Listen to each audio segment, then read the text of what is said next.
Hey, Aiden! This is a first. Welcome.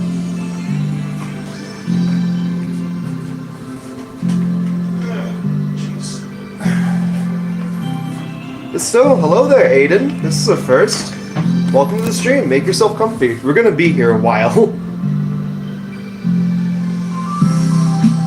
Okay.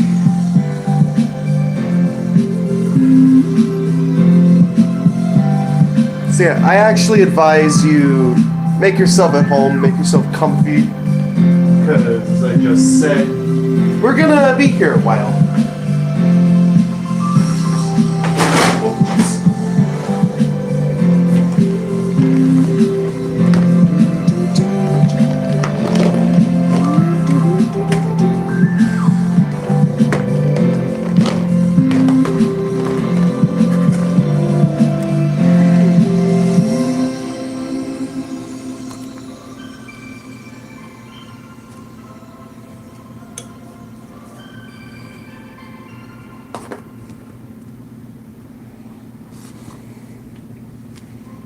Meet started.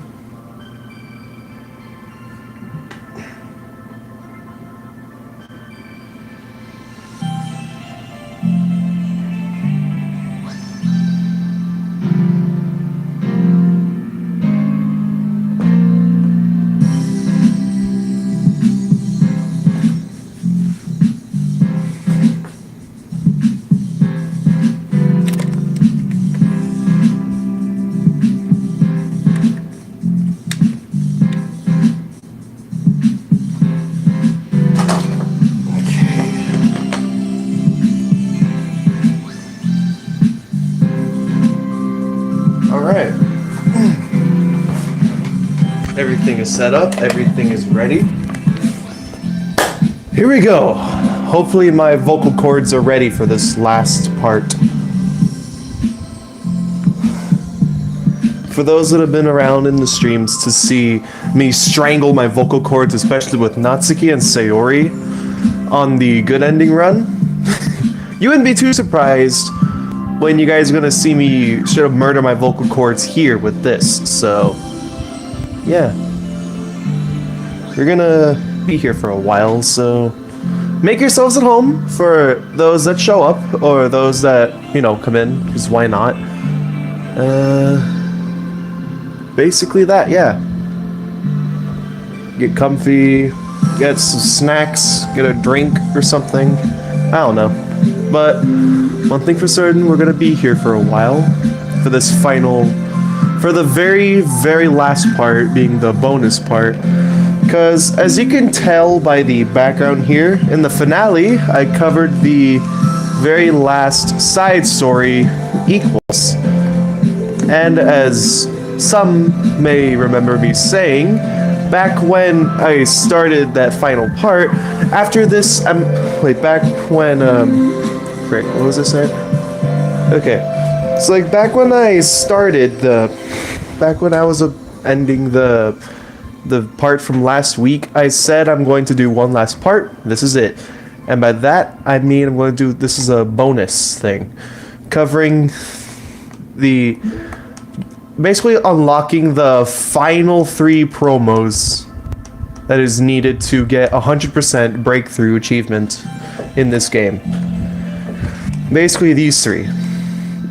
How to unlock these is to write 1 poem for each of the Dokis. 1 poem for each of them. In other words,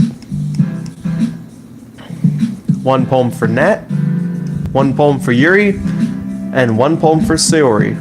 So,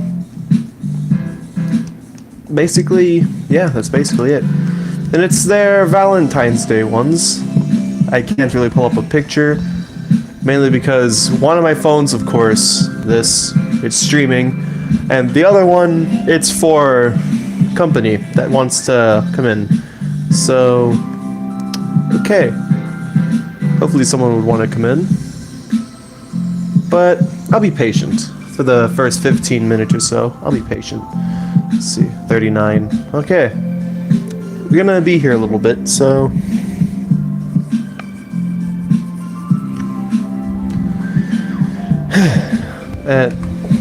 Okay, well, Aiden was here only for a very brief moment. Oh, someone's here. Second like. Hello, welcome to the stream. This is basically the last, well, the bonus part for DDLC Plus, the playthrough. So, make yourself at home, get yourself comfortable. You thought you could escape from the new also. Oh, Welsh Cole and Bluebell. Hello to the both of you. Hello. So, alright. Yeah, we're gonna be here for a little while. Starting this stream rather early because I'm gonna go through the entirety of Act 1, except I'm going to get the... Huh. Thanks, Bluebell. Thank you. Alright.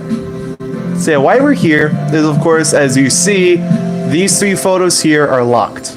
To unlock these 3 photos, being the promos here, basically what you gotta do is to write all 3 poems. Notify me so I can make this stream. Oh no. Alright. So, anyway, as I was gonna say, basically, to unlock these 3 promos that are the last thing I need to unlock here, I'm going to need to write a poem for one of each of these 3. Sayori, Yuri, and Natsuki. Oh, and hello, Tails Cute Fox. Welcome to the stream. Welcome.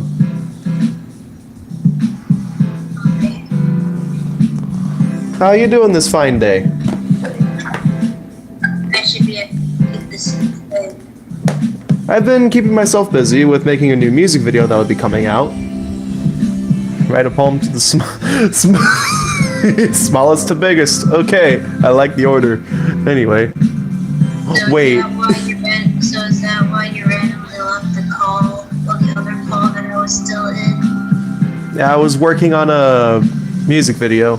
I was working on that music video that's planned to come out probably a little later this month, or probably like next week, I think. I don't know. I thought it was because of my echo, but the freaking react. Tails, not in the stream. Let's not talk about that in the stream. Alright.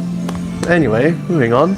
So, yeah, of course, Tails, you know why I'm here. You know why we're here.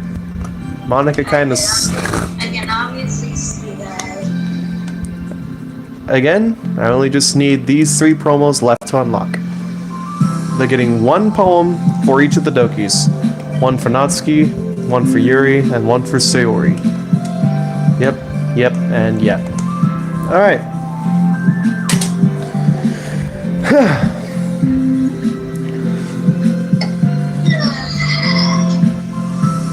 Oh. See you, Bluebell. It was nice talking to you for a moment. It was nice. Anyway, so... yeah. I'll return in 1 hour and watch the stream again. See you later, Bluebell. In an hour or so. See ya. Besides, the stream will definitely still be up when you come back, because I'm going to cover through the entirety of Act 1 again for the sake of getting the 3 separate poems for each of the Dokis. Oh boy, and we are skipping the dialogue, are we? Should I potentially murder my vocal cords for the last time for y'all's entertainment, or should I just be silent most of the time and just skip through dialogue? You don't really have to be silent, you can just commentate over it.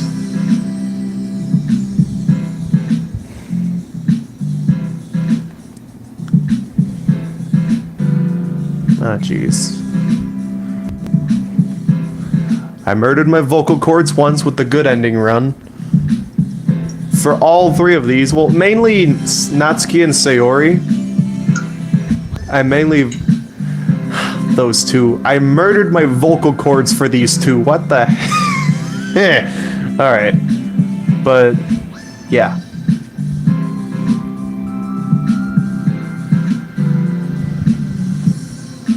Oh, crap. I just realized I also need the other last 3 promos. And the other 2 for the good and bad. The good ending. Hey Tails, if you want, you could actually use my streams as a guide of sorts, like a real-time guide. could even use the freaking resources I use too, Tails.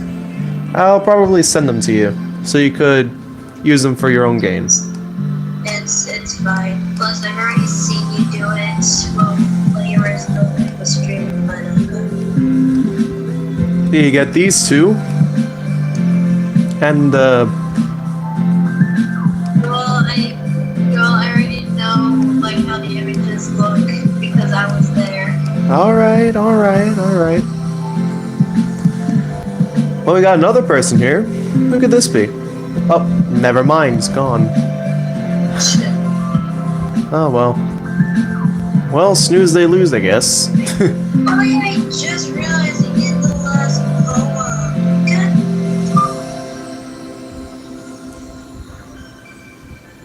Yeah, I need the last poem for the good ending. God dang it. Yeah. There's so many I missed out on.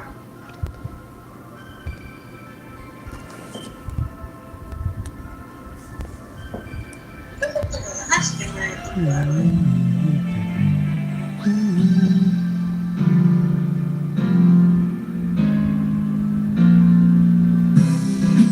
Oh boy, time to freaking do this, I guess. Gonna wait here a little bit longer for people to show up. Gonna wait here a little bit longer. Another few minutes.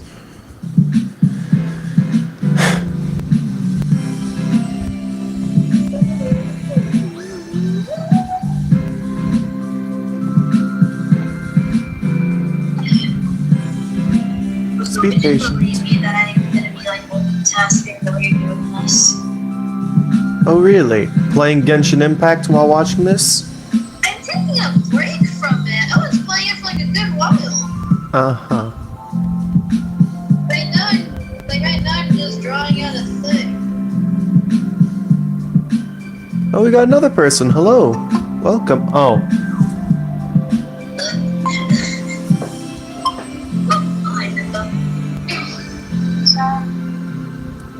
Hey, Neko.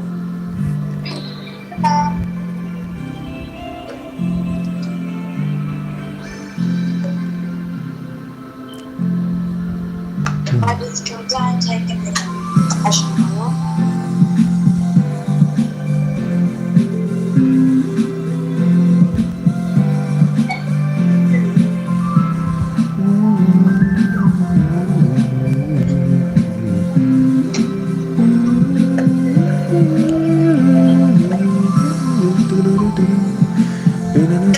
What the heck is this music?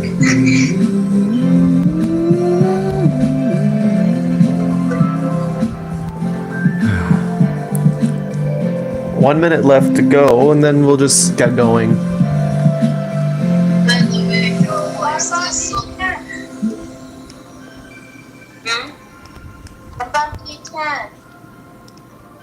Who knows when he'll show up? He's probably still asleep, but who knows?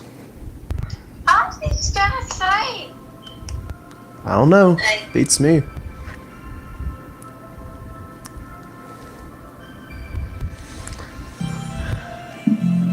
I'm still salty to the fact that you still didn't cook to the fact that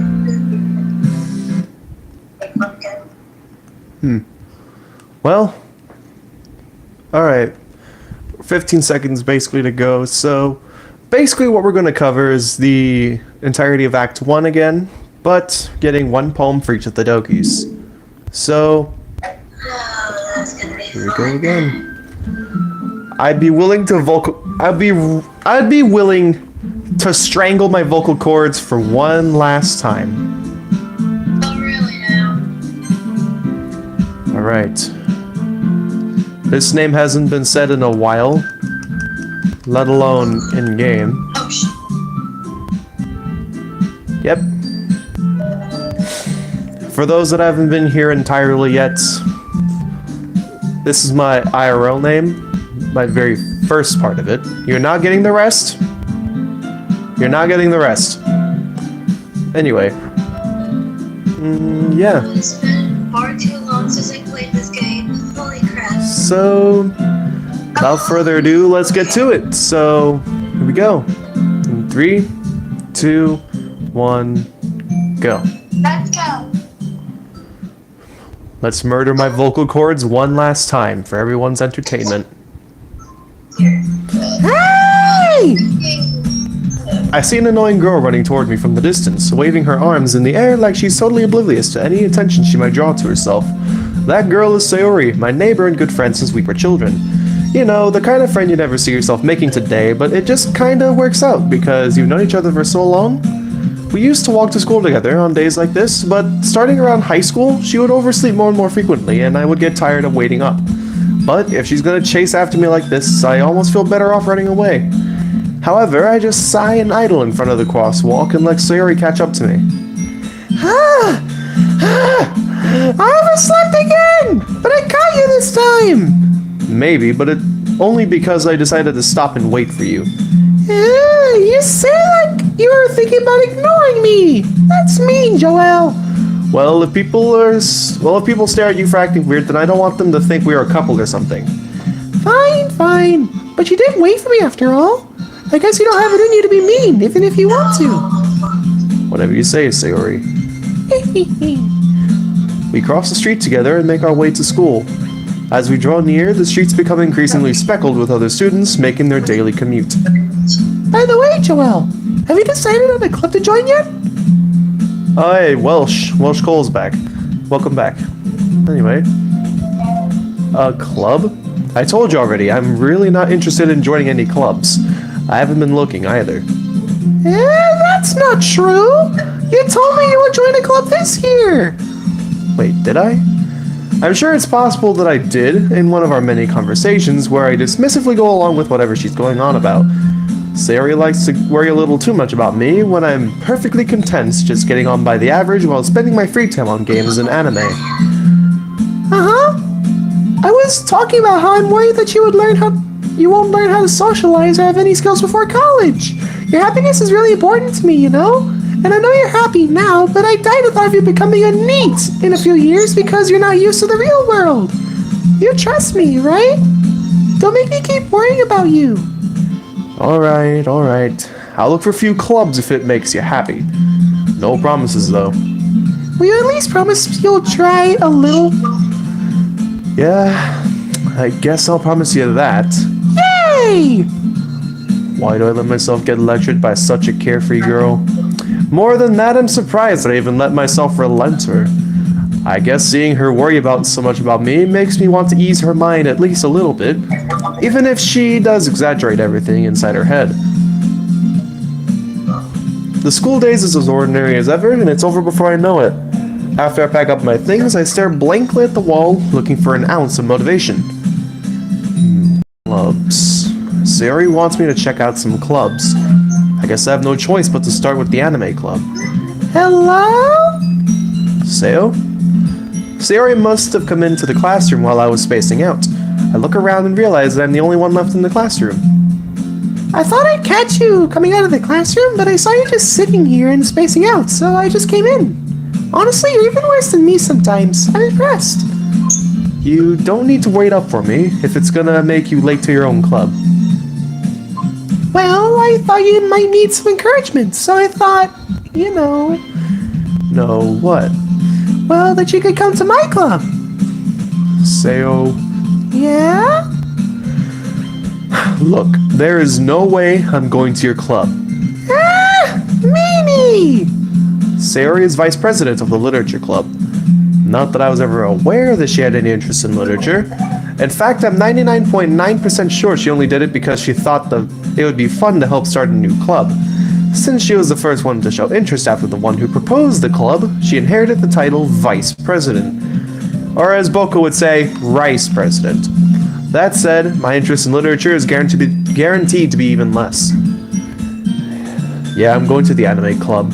Come on, please? Why do you care so much anyway? Well, I kinda told the club yesterday I would bring in a new member, and Natsuki made cupcakes and everything. Don't make promises you can't keep. That's what a scam is.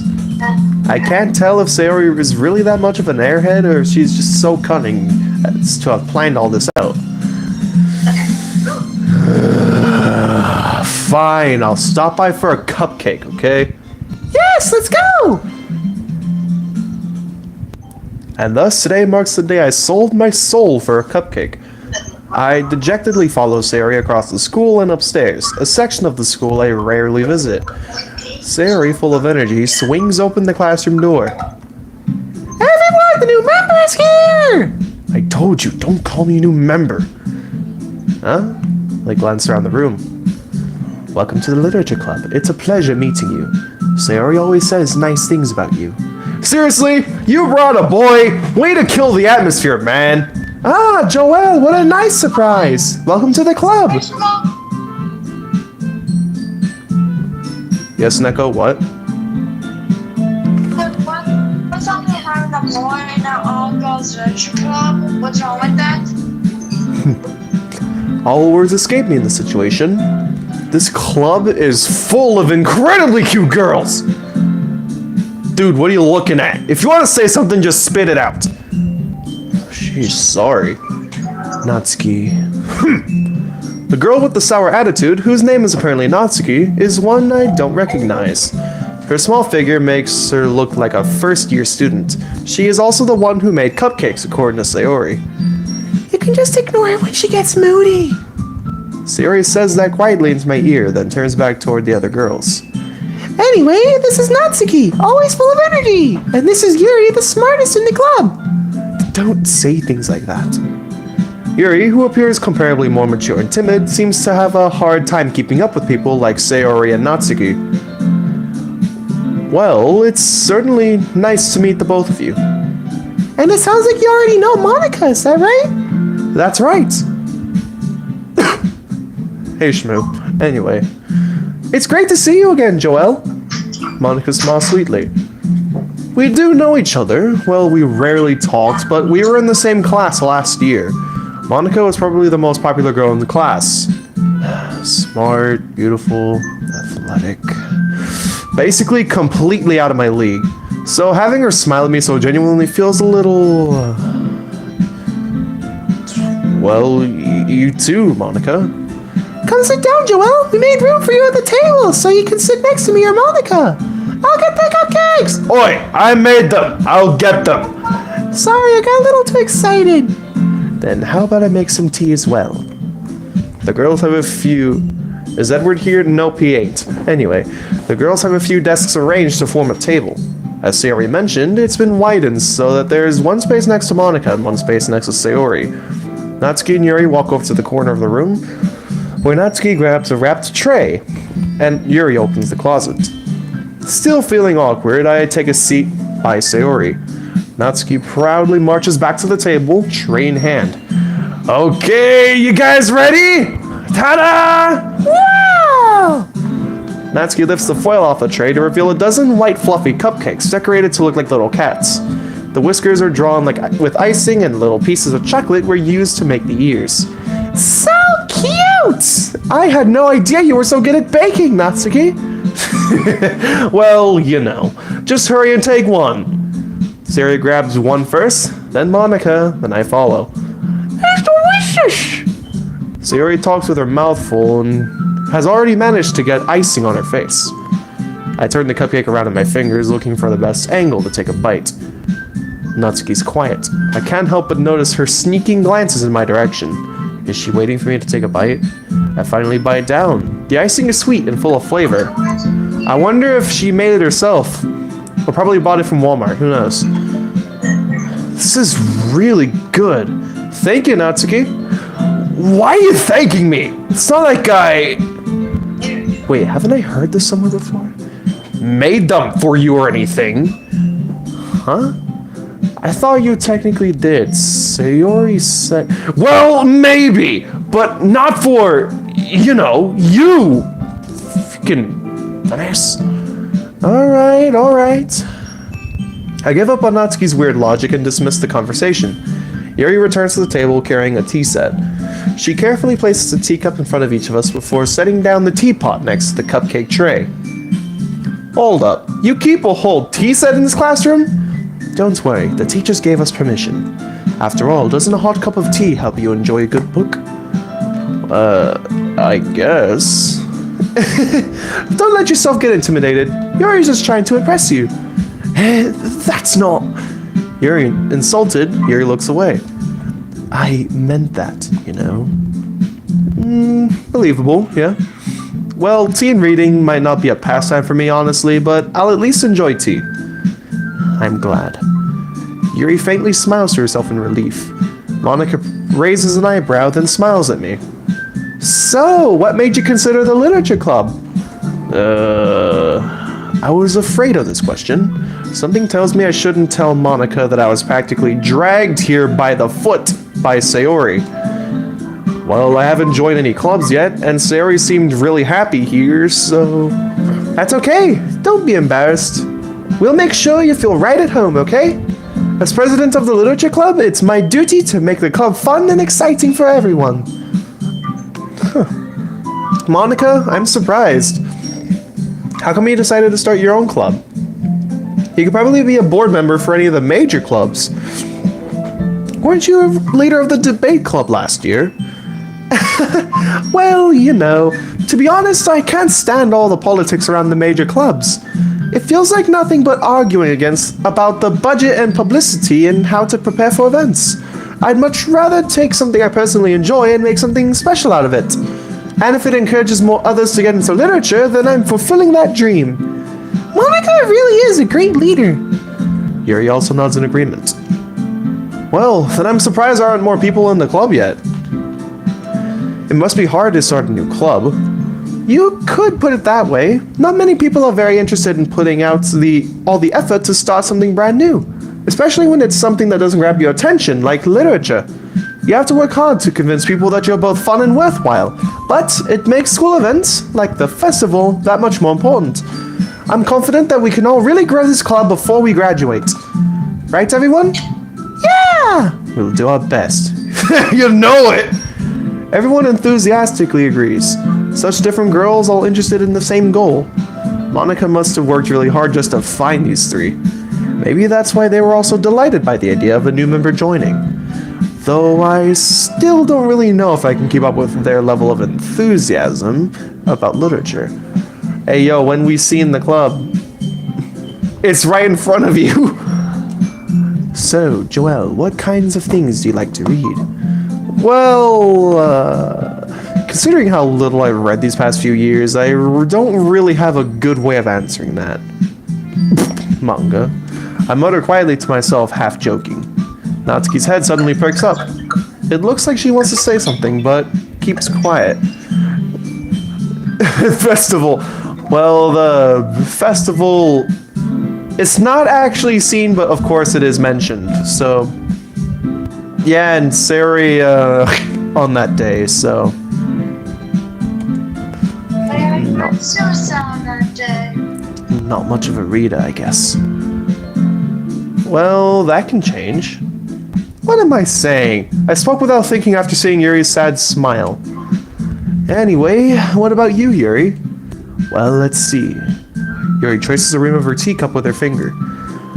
My favorites are usually novels that build deep and complex fantasy worlds. The level of creativity and craftsmanship behind them is amazing to me, and telling a good story in such a foreign world is equally impressive.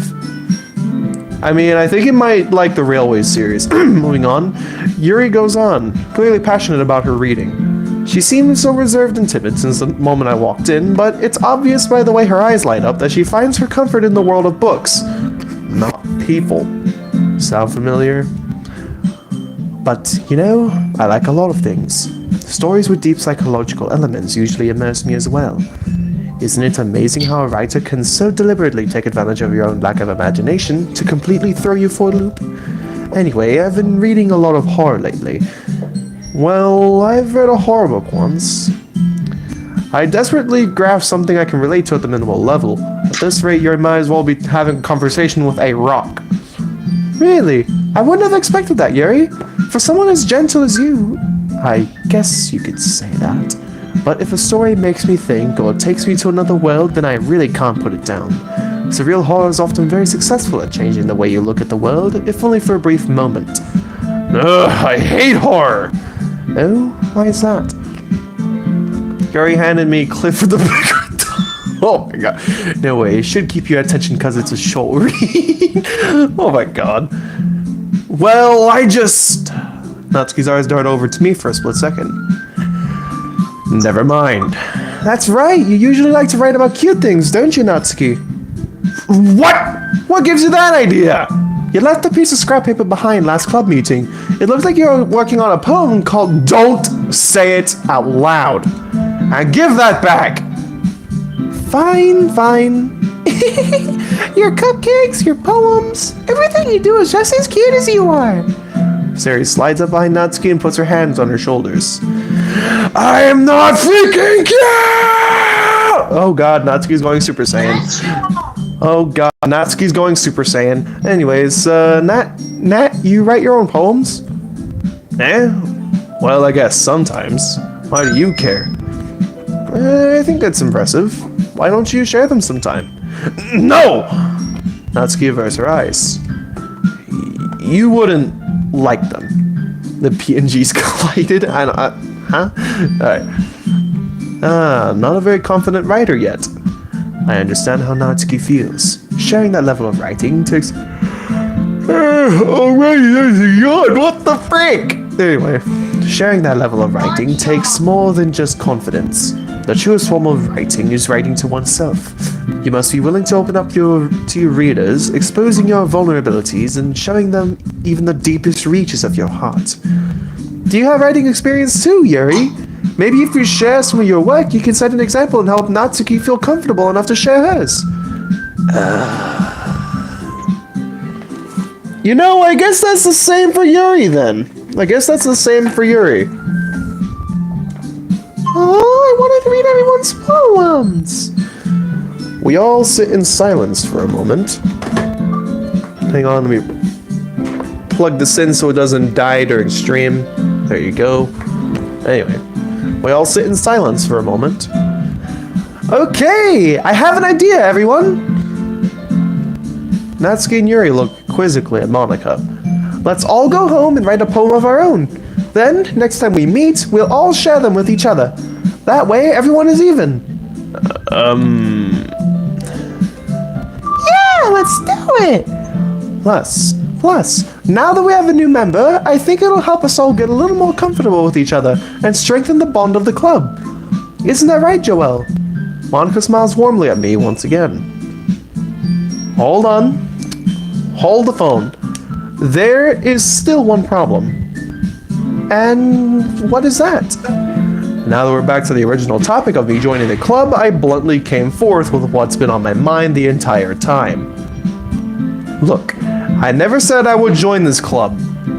Sayori may have convinced me to stop by, but I never made any decision. I still have the other club members to look at, and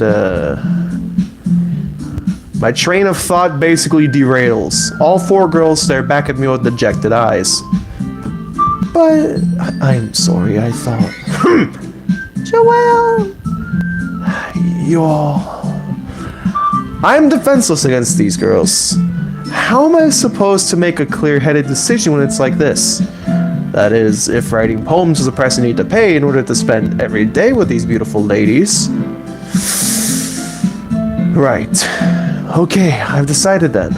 I'll join the literature club. One by one, the girls' eyes light up. Yes, I'm so happy! Sari wraps her arms around me, jumping up and down. Whoa, hey! You really did scare me for a moment. If you really just came for the cupcakes, I would be super ticked. Then it makes it official. Welcome to the literature club. Thanks, I guess. Okay, everyone. I think with that, we can officially end today's meeting on a good note. Everyone remember tonight's assignment. Write a poem to bring to the next meeting so we all can share. Monika looks over at me once more. Joelle, I look forward to seeing how you express yourself. Yeah. Can I really impress the class star Monika with my mediocre writing skills? I already feel the anxiety welling up inside me. Meanwhile, the girls continue to chit-chat as Yuri and Natsuki clean up their food. Hey Joelle, since we're already here, do you want to walk home together? Oh, that's right. Sari and I never walk home together anymore because she always stayed after school for this club. Yeah, sure, might as well. Yay! With that, the two of us depart the clubroom and make our way home. The whole day my mind wanders back and forth between the four girls. Sayori, Natsuki, Yuri, and of course, Monica. While I'd really be happy spending every day after school for a literature club, perhaps I'll have the chance to grow closer to one of these girls. Alright, I'll just need to make the most of my circumstances, and I'm sure good fortune will find me. And I guess that starts with writing a poem tonight. Alright, here we go. So, save Yesh. There you go. Alright, I'm gonna start. How should I start? John, you have your cheat sheet. No, I don't have a cheat sheet. I'm just gonna go with. Wait a minute. I said I would do Natsuki first. Okay. It's funny that you say that because that's what I'm doing first as well.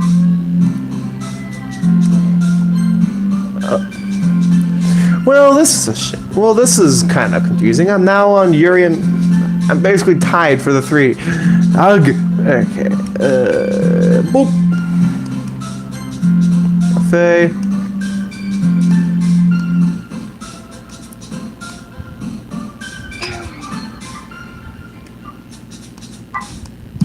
Smile.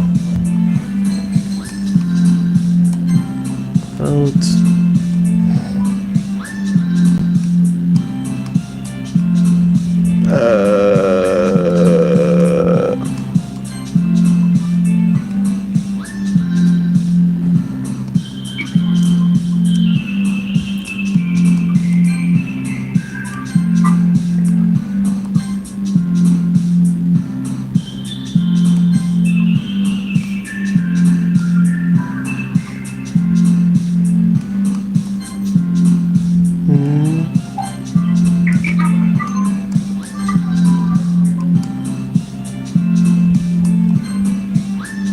And I guess that should do with Natsuki.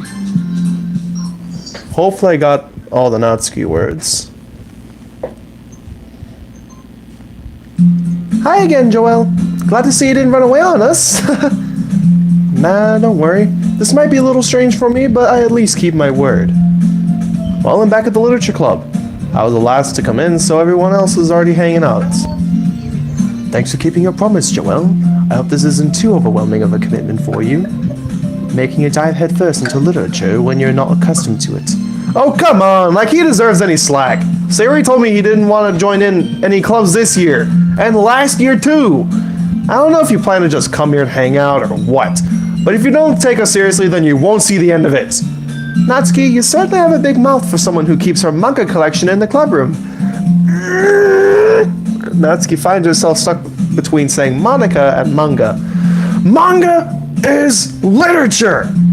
Swiftly defeated, Natsuki plops back into her seat. Don't worry, guys. Joel always gives it his best as long as he's having fun. He helps me with busy work without me even asking. Like cooking, cleaning my room. How dependable. Sayori, that's because your room is so messy that it's distracting. I may have some clutter, but at least it's mostly organized chaos. And you almost set your house on fire once. Is that so? Oh, hello, bootlaces. At last you arrive. Don't mind if I do. You two are really good friends, aren't you? I might be a little jealous. How come? You and Joelle can become good friends too. Sayori... As usual, Sayori seems oblivious to the weird situation she just put me into. Oh! Yuri even brought you something today, you know? Wait, Sayori? Huh? Me? Not really. Don't be shy. It's really nothing. What is it? Never mind. Sayori made it sound like a big deal when it's really not. Oh, what do I do? Huh? I'm sorry, Yuri, I wasn't thinking. I guess that means it's up to me to rescue the situation. Hey, don't worry about it. First of all, I wasn't expecting anything in the first place. So any nice gesture from you is a pleasant surprise. It'll make me happy no matter what. Is that so? Yeah, I won't make a big deal out of it if you don't want it to be. Alright, well, here. Yuri reaches into her bag and pulls out a book. I didn't want you to feel left out, so I picked out a book that I thought you might enjoy. It's a short read, so it should keep your attention, even if you don't usually read. And we could, you know, discuss it if you wanted. This is... How is this girl accidentally being so cute? She even picked out a book she thinks I'll like, despite me not reading much. Yuri, thank you. I'll definitely read this. I enthusiastically take the book. Phew. Well, you can read it at your own pace. I look forward to hearing what you think. Now that everyone's settled in, I expected Monica to kick off some scheduled activities for the club, but that doesn't seem to be the case. Sayori and Monica are having a cheery conversation in the corner. Yuri's face is already buried in the book. I can't help but notice her intense expression, like she was waiting for this chance. Meanwhile, Natsuki is rummaging around in the closet. Yep, I got Natsuki's first. Nice. Ugh! I hear Natsuki utter an exasperated sigh from within the closet. She seems to be annoyed by something. I approach her in case she needs a hand. You looking for something in there? Freaking Monica! She never puts my stuff back in the right spot. What's the point in keeping your collection organized if someone else is just gonna mess it up? That's a mood. Natsuki slides a bunch of stacked books and boxes across the shelf. Manga. You read manga, right? Sometimes. Manga is one of those things where you can't admit you're really into until you figure out where the other person stands. How did you know exactly? I heard you bring it up at some point. Besides, it's kind of written on your face. What's that supposed to mean? Well, I see. There's a lone volume of manga amidst a stack of various books on the side of one of the shelves. Curious to pull it out of the stack. There it is! Natsuki snatches it out of my hand. She then turns to a box of manga and slips a volume right into the middle of the rest. Ah, much better. Seeing a box set with one book missing is probably the most irritating sight in the world. I know that feel. I get a closer look at the box set she's admiring. Parfait Girls? It's a series I've never heard of in my life. That probably means that it's either way out of my demographic or it's simply bad. If you're gonna judge, you can just go do it through the glass of that door. She points to the classroom door. Hey, I wasn't judging anything. I didn't even say anything. It was the tone of your voice. But I'll tell you one thing, Joelle. Consider this a lesson straight from the literature club. I am very tempted to sing this as a song lyric. What the hell? Just don't judge a book by its cover. In fact, that's cute. No, I'm gonna get a copyright strike. Stop it. Okay. Anyway, Natsuki. Natsuki pulls out the first volume of Perfect Girls from the box. I'm gonna show you exactly why. She shoves the book right into my hands.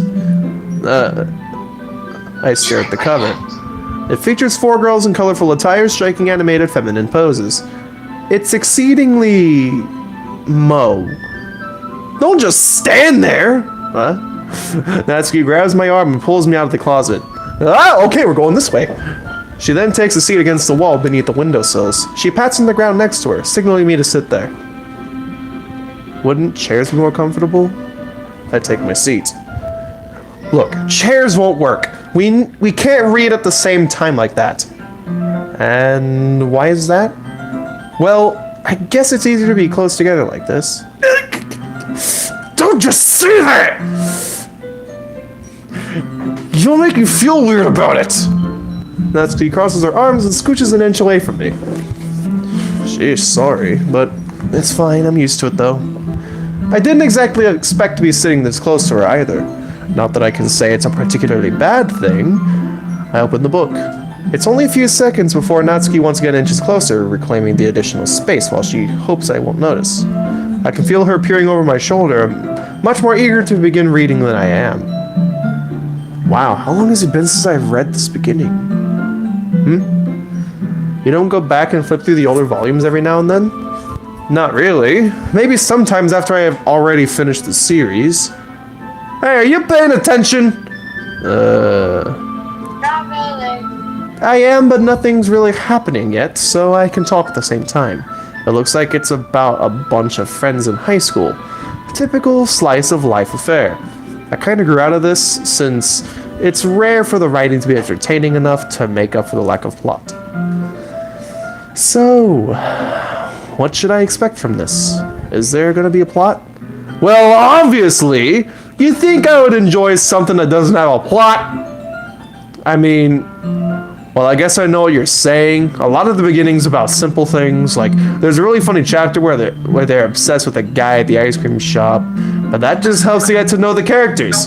And besides, it's still entertaining. But later on, there's all kinds of drama, like when they get all into their backstories and when some of the romance starts to happen. That's really what it makes so good. There are so many touching parts. Is that so? It sounds like you really know what you're talking about. Maybe I underestimated you. Hey, wait! What's that supposed to mean? Natsuki gives me a little shove. Oh god, please don't send me to the moon. I just meant that I haven't seen you at your full power. Good save. Maybe this would have saved your moon trip, Buzz Aldrin. Okay, but this chapter seems like it's about baking. This is just a guess, but is there a lot of baking in this manga? Well... Natsuki pauses for a moment, as if she doesn't want to admit something. Yeah, why does that matter? I want to see someone animate Natsuki's shovels. Okay. Also... It doesn't. I was just curious. Since you enjoy baking too, right? That's just a coincidence. I just happened to get into baking around the same time I got this manga. Like I would ever get into anything because it's in a manga. I feel bad for anyone that's impressionable. Definitely not a coincidence. I guess that explained Natsuki's interest in baking. Still, of all the hobbies to pick up from a manga, that's definitely one of the better ones. Not to mention she's really good at it, so who am I to judge? Hey, it's this CG again. Long time no see. G. Anyway. We read on for a few more minutes. I've finished a couple of chapters at this point. Are you sure this isn't boring for you? It's not. Even though you're just watching me read? Well, I'm fine with that. If you say so. I guess it's fun sharing something you like with someone else. I always get excited when I convince any of my friends to pick up a series I enjoy. You know what I mean? You don't? That's not... Well, I wouldn't really know. What do you mean? Don't you share your manga with your friends? Could you not rub it in? Jeez. Sorry, jeez. Like I could ever get my friends to read this. They just think manga's for kids. I can't even bring it up without them being all like, you still haven't got out of that yet. It makes me want to punch them in the face. Ugh, I know those kinds of people. Honestly, it takes a lot of effort to find friends who don't judge, much less friends that are also into it. I'm already kind of a loser, so I guess I gravitated towards the other losers over time. But it's probably harder for someone like you. Yeah, that's pretty accurate. Wait. Which part? I mean, I feel like I can't even keep it in my own room. I don't even know what my dad would do if he found this. At least it's safe here in the club room. Except Monica was kind of a jerk about it. Ugh, I just can't win, can I? Well, it paid off in the end, didn't it? I mean, here I am, reading it. Well, it's not like that solves any of my problems. Maybe. But at least you're enjoying yourself, right? So... Jeez, that's enough! Are you gonna keep reading or what? Yeah. Yes. I flipped the page. Suddenly Natsuki starts laughing. I literally totally forgot that happens! Natsuki puts her finger on one of the panels. Minori's my favorite character. You always feel a little bad for her since she's so unlucky. But it gets especially bad when... I shouldn't be talking about that yet. Just finish the chapter. Natsuki's voice sparkles with excitement. It's a stark contrast to her usual bossy tone. But if she's not used to sharing her favorite manga with her friends, I can understand why. It's hard to express in words the feeling you get when connecting with someone like that, and being able to provide that to Natsuki, for whom it's a rare experience. The thought makes me smile a little to myself. Okay, everyone! Huh? Are you ready with today's poems? Oh, come on! Could your timing be any worse? Sorry, I just need to make sure we have enough time. Though you do look pretty cozy over there. Natsuki suddenly notices how close she's gotten to me. She hastily slides herself a good foot away from me. Alright, guess I'll stop here for now. I close the book and hand it towards Natsuki. We're just giving it back? Don't you want to know what happens? Yeah, but Monica just said... Don't be dumb! Just take it home with you. Huh? Is that really alright? I say that mostly because I didn't really plan on using my spare time to read you this. Well, of course. It would take forever to finish if you didn't take it home. Just finish that one before tomorrow so we can start the next one. And if it gets bent, I'll freaking send you to Neptune! No, I'll send you to Pluto so hard that it's gonna become an official planet again. By tomorrow? I only got partway through the volume so far. I might fall behind on some shows if I try to get through this. Or I might fall behind on some YouTube work, miss a stream or something, but I don't know. But I suppose that's a necessary sacrifice in exchange for seeing Natsuki's enthusiastic face. Or am I more scared of what will happen if I don't finish it? Oh god, it'd be nice to make Pluto an official planet again, but not like this! Alright then. I stand up. I return to where I put my stuff and carefully slip the book into my bag. By the way, did you remember to write a poem last night? Well, yeah. My relaxation ends. MC's a YouTuber here apparently. Well, the name I've given him, that's me. Anyway, I can't believe I agreed to do something so embarrassing. I couldn't really find much inspiration since I have never really done this before. Well, now that everyone's ready, why don't you find someone to share with? I can't wait! Sayori and Monica enthusiastically pull out their poems. Sayori's is on a wrinkled sheet of loose leaf torn from a spiral notebook. On the other hand, Monica wrote hers in a composition notebook. I can already see Monica's pristine handwriting from where I sit. Natsuki and Yuri reluctantly comply as well, reaching into their bags. I do the same myself. Imagine that in the news. Breaking news, a young pink-haired girl makes history. Young pink-haired girl makes history by making Pluto a new official planet again. Alright, who's first here?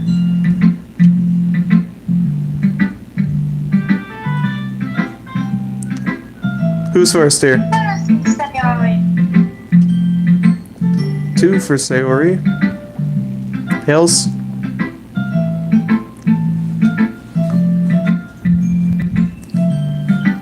Tails? I need to eat my daily dose of sugar. Meme. Okay.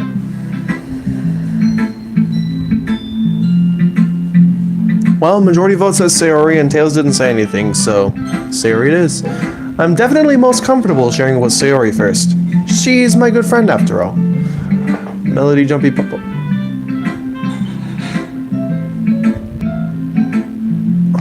Oh. Okay. She's my good friend after all.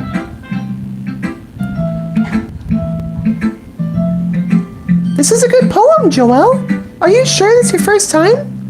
Of Of course. Well, it's not that good. Am I the kind of guy who would be writing poems in his spare time? Nonetheless, a story for a YouTube thing that needs to be picked back up, but his metal phone still hasn't been repaired yet. I guess you're right, but that's why it impressed me. Well, to be honest, I was afraid that you wouldn't do it seriously, or that you wouldn't write one at all. I'm really happy that you just wrote one. It just reminds me of how you were really a part of the club now. Not to mention the fact that I'm standing in front of you in the club room, right? Well, of course. I'm not really into it yet, but that doesn't mean I'll break my promise. See? It's like I said before, Joelle. Deep down, you're not selfish at all, you know? Trying new things like this for other people, that's something that only good people do. Thanks, Sayori. I'm not sure if Sayori sees the full picture of my motive here, but then again, I can't deny that she's part of the reason I joined. Knowing how much this means to her and all. Yeah, and I'm gonna make sure you have lots of fun here, okay? This will be my way of thanking you. Alright, I'm gonna hold you to that then. Yay! Now you read my poem too, right? Don't worry, I'm really bad at this. We'll just see about that. Alright, we got this one again. Dear Sunshine, the way you glow through my blinds in the morning, it makes me feel like you missed me. Kissing my forehead to help me out of bed makes me rub the sleepy from my eyes. Are you asking me to come out and play? Are you trusting me to wish away a rainy day? I look above, the sky is blue. It's a secret, but I trust you too. If it wasn't for you, I could sleep forever. But I'm not mad. I want peace. Sayori. This is just a guess, but this is like one of two guesses, but did you wait until this morning to write this? And also, this morning, did an E2 tank engine crash through your house? No, and no. Well, the first one just a little bit. You can't answer just a little bit to a yes or no question. I forgot to do it last night. Well, at least that makes me feel a little better about myself. Don't be mean. I still tried my best. Yeah. I didn't mean to say it like it was a bad poem. It came out nice, or how should I put it? It's just you. Really? Yeah. Especially that last line. I made eggs and toast. Even though you were late to school. It's bad to skip breakfast. I get all cranky. Well, I guess there's no point in arguing. Anyway, thanks for showing me. This was so much fun. Monica's the best. Yeah. But next time I won't forget. And I'm going to write the best poem ever. Well, I guess I'll look forward to it. Okay, who's next?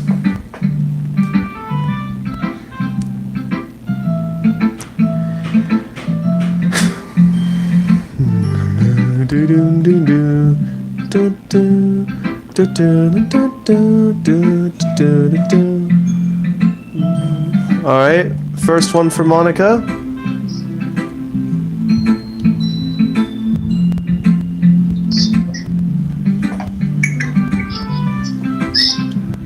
One for Yuri. Oh god, it's a three-way tie. Tails, please be the tiebreaker. Joel, why can't you be a tiebreaker? Well, since Tails basically isn't doing anything, I guess I might as well, so... I'll go for Yuri. Maybe she's not asleep.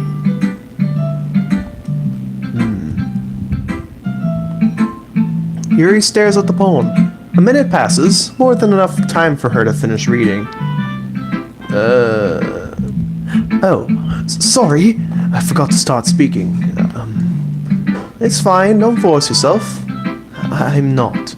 I just need to put my thoughts into words. Hold on. Okay. This is your first time writing a poem, right? Yeah. Why do you ask? I'm just making sure. I guess that it might be after reading through it. Ah, so it's that bad? No! I just raised my voice. Oh, I'm so sorry. Yuri buries her face in her hands. Couldn't help but notice that it's been several minutes. We really haven't gone anywhere. I might take Yuri a while to get used to new people.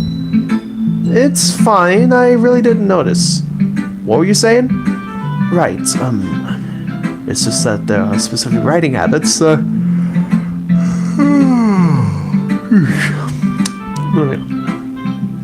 It's just that there are specific writing habits that are usually typical of new writers. And having been through that myself, I kind of learned to pick up on them. I think the most noticeable thing I recognize in new writers is that they try to make their style very deliberate. In other words, they tend to pick a writing style separate from the topic matter, and they form-fit the two together. Good night, Joel. Dang, that was a yawn. Yeah. The end result is that both the style and the expressiveness are weakened. Once Yuri finds her train of thought, it's as if her demeanor totally changes. Her stammer is completely gone, and she sounds like an expert. Of course, that's not something that you can be blamed for. There are so many different skills and techniques that go into writing even a simple poem. Not just finding them and building them, but getting them to work together oh, come on! Is probably the most challenging part. It might take you some time, but it all comes with practice and learning by example and trying new things. I also hope that everyone else in the club gives you valuable feedback. Natsuki can be a little bit biased, though. I remember when Boko said that Yuri, he thought that Yuri said based instead of biased, and then we were just like, Natsuki can be a little bit based, though. Based? Well, Yuri, you're cringe! No, you're both cringe! No! All of you are cringe! Anyway. Biased? How? Well, never mind. I shouldn't be talking about people like that. Sorry. That's fine. I'm not sure if Yuri is apologizing to herself, to me, or to Natsuki. Do you mind if I read your poem now? Please do. I'd love to share my thought process behind it. Yuri smiles dreamily, as if it's a rare opportunity for her, which itself is kind of funny. After all, isn't this supposed to be a literature club? Ghost under the light. The tendrils of my hair illuminate beneath the amber glow. Me doing the based thing. Only cringe people say cringe, so there. So Yuri is the only... So everyone except Yuri is cringe. Okay. The tendrils of my hair illuminate beneath the amber glow, bathing. It must be this one. The last remaining streetlights have withstood the test of time. The last yet to be replaced by the sickening blue-green hue of the future. I bathe, calm as breathing air of the present, but living in the past. The light flickers. I flicker back.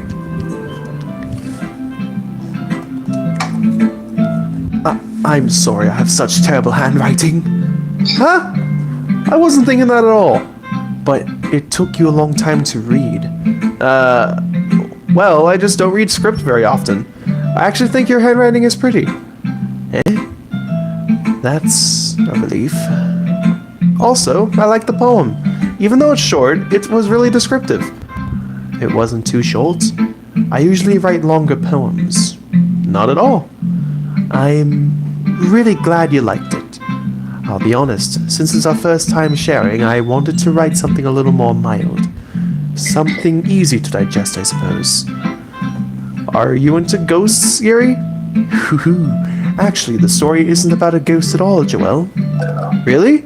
Because I was thinking Donald and Douglas would take a good hit from this. I must have totally missed the point.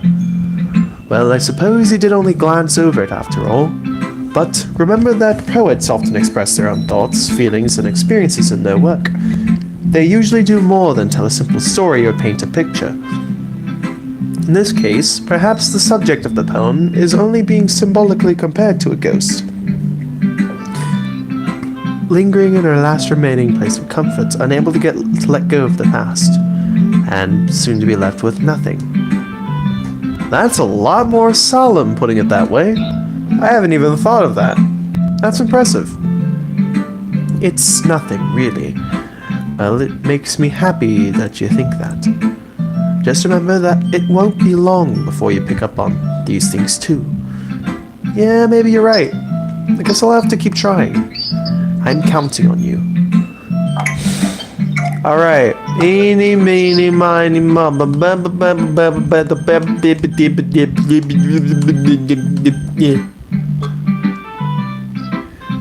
Hi, Joel. Having a good time so far? Yeah. Good. Glad to hear it. By the way, since you're new and everything, if you ever have any suggestions for the club, like new activities or things we can do better, I'm always listening. Don't be afraid to bring things up, okay? Alright. I'll keep that in mind. Excuse me. Of course I'll be afraid to bring things up. Much better off just going with the flow until I'm more settled in. Anyway, want to share your poem with me? It's kind of embarrassing, but I guess I have to. Don't worry, Joel. We're all a little embarrassed today, you know? But it's that sort of barrier that we'll all learn to get past soon. Frick the echo.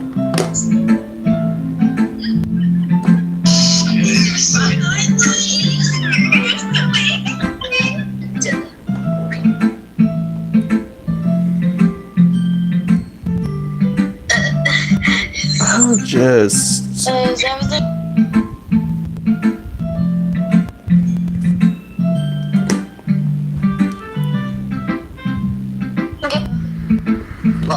One echo and two strange noise. The strange noise I'll try to ignore. Anyway, but it's that sort of barrier that we'll all learn to get past soon. Yeah, that's true. Hand Monica my poem. I like it, Joel. Really? It's a lot cuter than I expected. Ah, jeez. No, I kind of makes me think of something Natsuki would write, and she's a good writer too. So take that as a compliment. If you say so. Yep, there are lots of poems or stories out there that are no more than a few simple words. They can be funny, endearing, or even sad. And sometimes they're only a few lines long. They might even feel like they're written for kids, but if you think about them, they can express views of the world that would apply to anybody. I see. So you're saying that Natsuki is kind of like that? Sort of. Maybe she's not an expert, but you probably won't find much filler in her poems. They might be easy to write, but they're super challenging to get the meaning through. So I can see why it would be your kind of poem to explore. I'm sure I'll end up trying different things a lot. It could take a while before I feel comfortable doing this. That's okay. I'd love to see you try new things. That's the best way to find the kind of style that suits you. Everyone else might be a little bit biased over their own kinds of styles, but I'll always help you find what suits you the most. So don't force yourself to write the way everyone else wants you to write. It's not like you have to worry about impressing them or anything. Huh. Anyway, you want to read my poem now?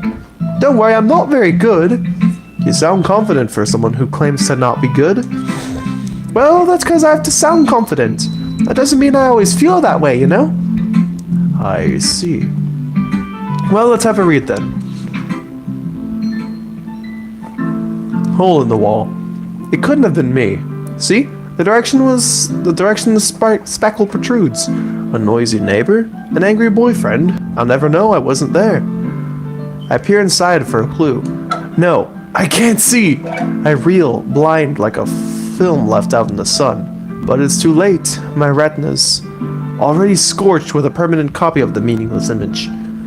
It's just a little hole. It wasn't too bright. It was too deep, stretching forever into everything. A hole of infinite choices.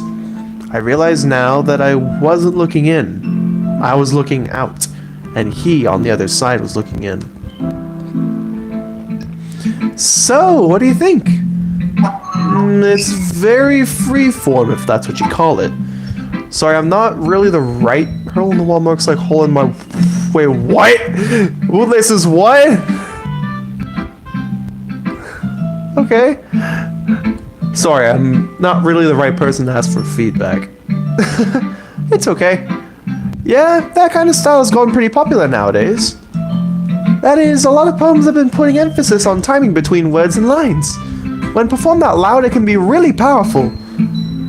What was the inspiration behind this one? Well, I'm not sure if I know how to put it. I guess you could say I just had some sort of epiphany recently. It's been influencing my poems a bit. An epiphany? Yeah, something like that. I am kind of nervous to talk about deep stuff like that because it's kind of coming on strongly. Maybe after everyone's better friends with each other. Anyway, here's Monica's writing tip of the day. Sometimes when you're writing a poem or a story, your brain gets too fixated on a specific point. If you try so hard to make it perfect, then you'll never make any progress. Just force yourself to get something down on the paper and tidy it up later.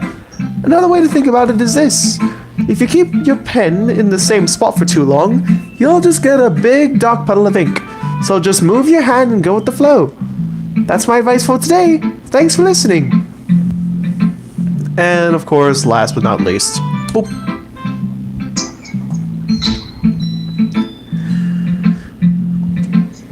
Okay, well, let's start with the things I don't like. First of all, Natsuki rereads my poem. Never mind, I don't feel like giving you my opinion. Huh? Then what's the point of sharing in the first place? I wrote this when I could have been doing other things. In fact, remember how I said I wanted to read your poems? That's what I had in mind when writing this. I want to help you feel comfortable enough to share yours. Like Monica said. Well, I would be more comfortable sharing my poem if yours was really bad. You were supposed to show me some dumb poem and make me go, ha, well, it's not that great, but let me show you what real literature looks like. And now you went and ruined it. I hope you're happy. So, in other words, you're saying you liked it. Natsuki's retort gets caught in her throat. You're so... You just... You... You don't understand anything, don't you? I already told you that you don't have to go announcing to the world. Like you're all self-important. Like some red guy I knew back home. Pretty sure you never actually said that. I think this is technically the first time Joelle is having an interaction with Natsuki. Excuse me, what was that back home comment? Yeah. What's that logo? Joelle, nice acting. It really sounded angry. Yep, that was the point. Anyway. I say that mostly to myself. Natsuki must really hate me or something. Jeez, I'll move on to Sayori next then. I can't figure out if it's a win or a loss that she liked my poem. Well, in any case, you still need to show me yours, right? Fine, I guess. Only because Monica will make me if I don't.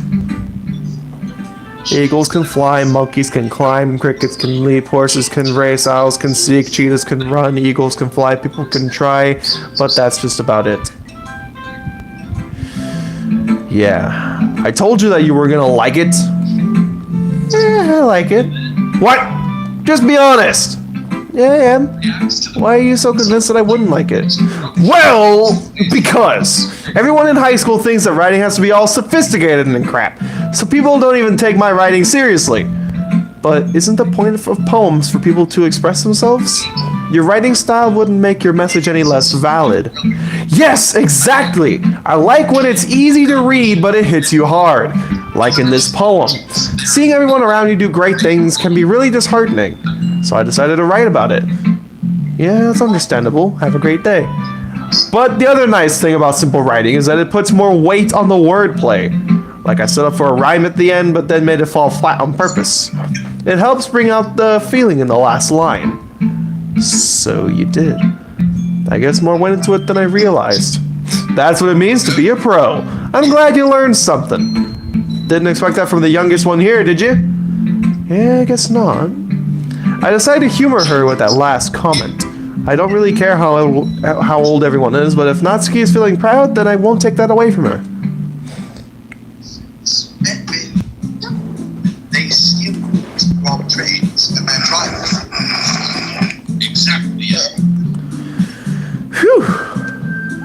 guess that's everyone. I glance around the room.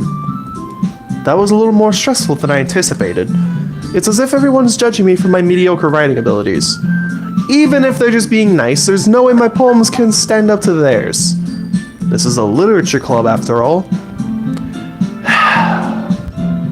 I guess that's what I ended up getting myself into. Across the room, Sayori and Monica are happily chatting. My eyes land on Yuri and Natsuki. They gingerly exchange sheets of paper, sharing their respective poems. As they read in tandem, I watch each of their expressions change. Natsuki's eyebrows furrow in frustration, meanwhile Yuri smiles sadly. What's with this language?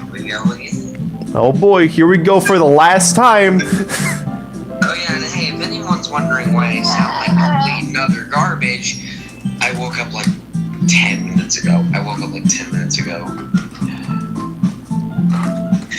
I would badmouth myself, but you know what? I'm just not in the mood anymore. I'm just going to do it. I wish we got to see the MC's poems, that would be neat. Oh boy, that would be a little bit strange, but interesting at the same time. It's just 20 words in a line. What is there to see exactly? I guess just the words you picked? Exactly. I guess basically just the words you picked? I mean, the closest we've ever gotten to it looking interesting is exit music, and I don't want to talk about that. Yeah, let's not talk about exit music. I'm tired as crap right now. I wanted like 10 minutes ago. Alright, let's continue this. Huh. Here we go again. Video thing idea. I'll talk about it after the stream. American's parents find it. What? What's with this language? Eh? Did you say something? That's nothing. Natsuki dismissively returns the poem to the desk with one hand. I guess you could just say it's fancy. Thanks. Yours is cute. Cute? Did you completely miss the symbolism or something? Aw, crap. Here we go for the last time. Oh, well, hang on. I'm gonna just put it in Thomas's words. Give me a second. I'm gonna just put it in Thomas's words here. You can continue this. It's clearly about the feeling of giving up. How can that be cute? I know that. I just meant the language, I guess. I was trying to say something nice. You mean you had to try that hard to come up with something nice to say? Thanks, but it really didn't come out nice at all. Well, I do have a couple suggestions. If I was looking for suggestions, I would have asked someone who actually liked it. Which people did, by the way. Sayori liked it, and Joelle did too. So based on that, I'll gladly give you some suggestions of my own. First of all, excuse me, I appreciate the offer, but... I'm just gonna put it in Thomas's words real quick. Oh boy, here we go again.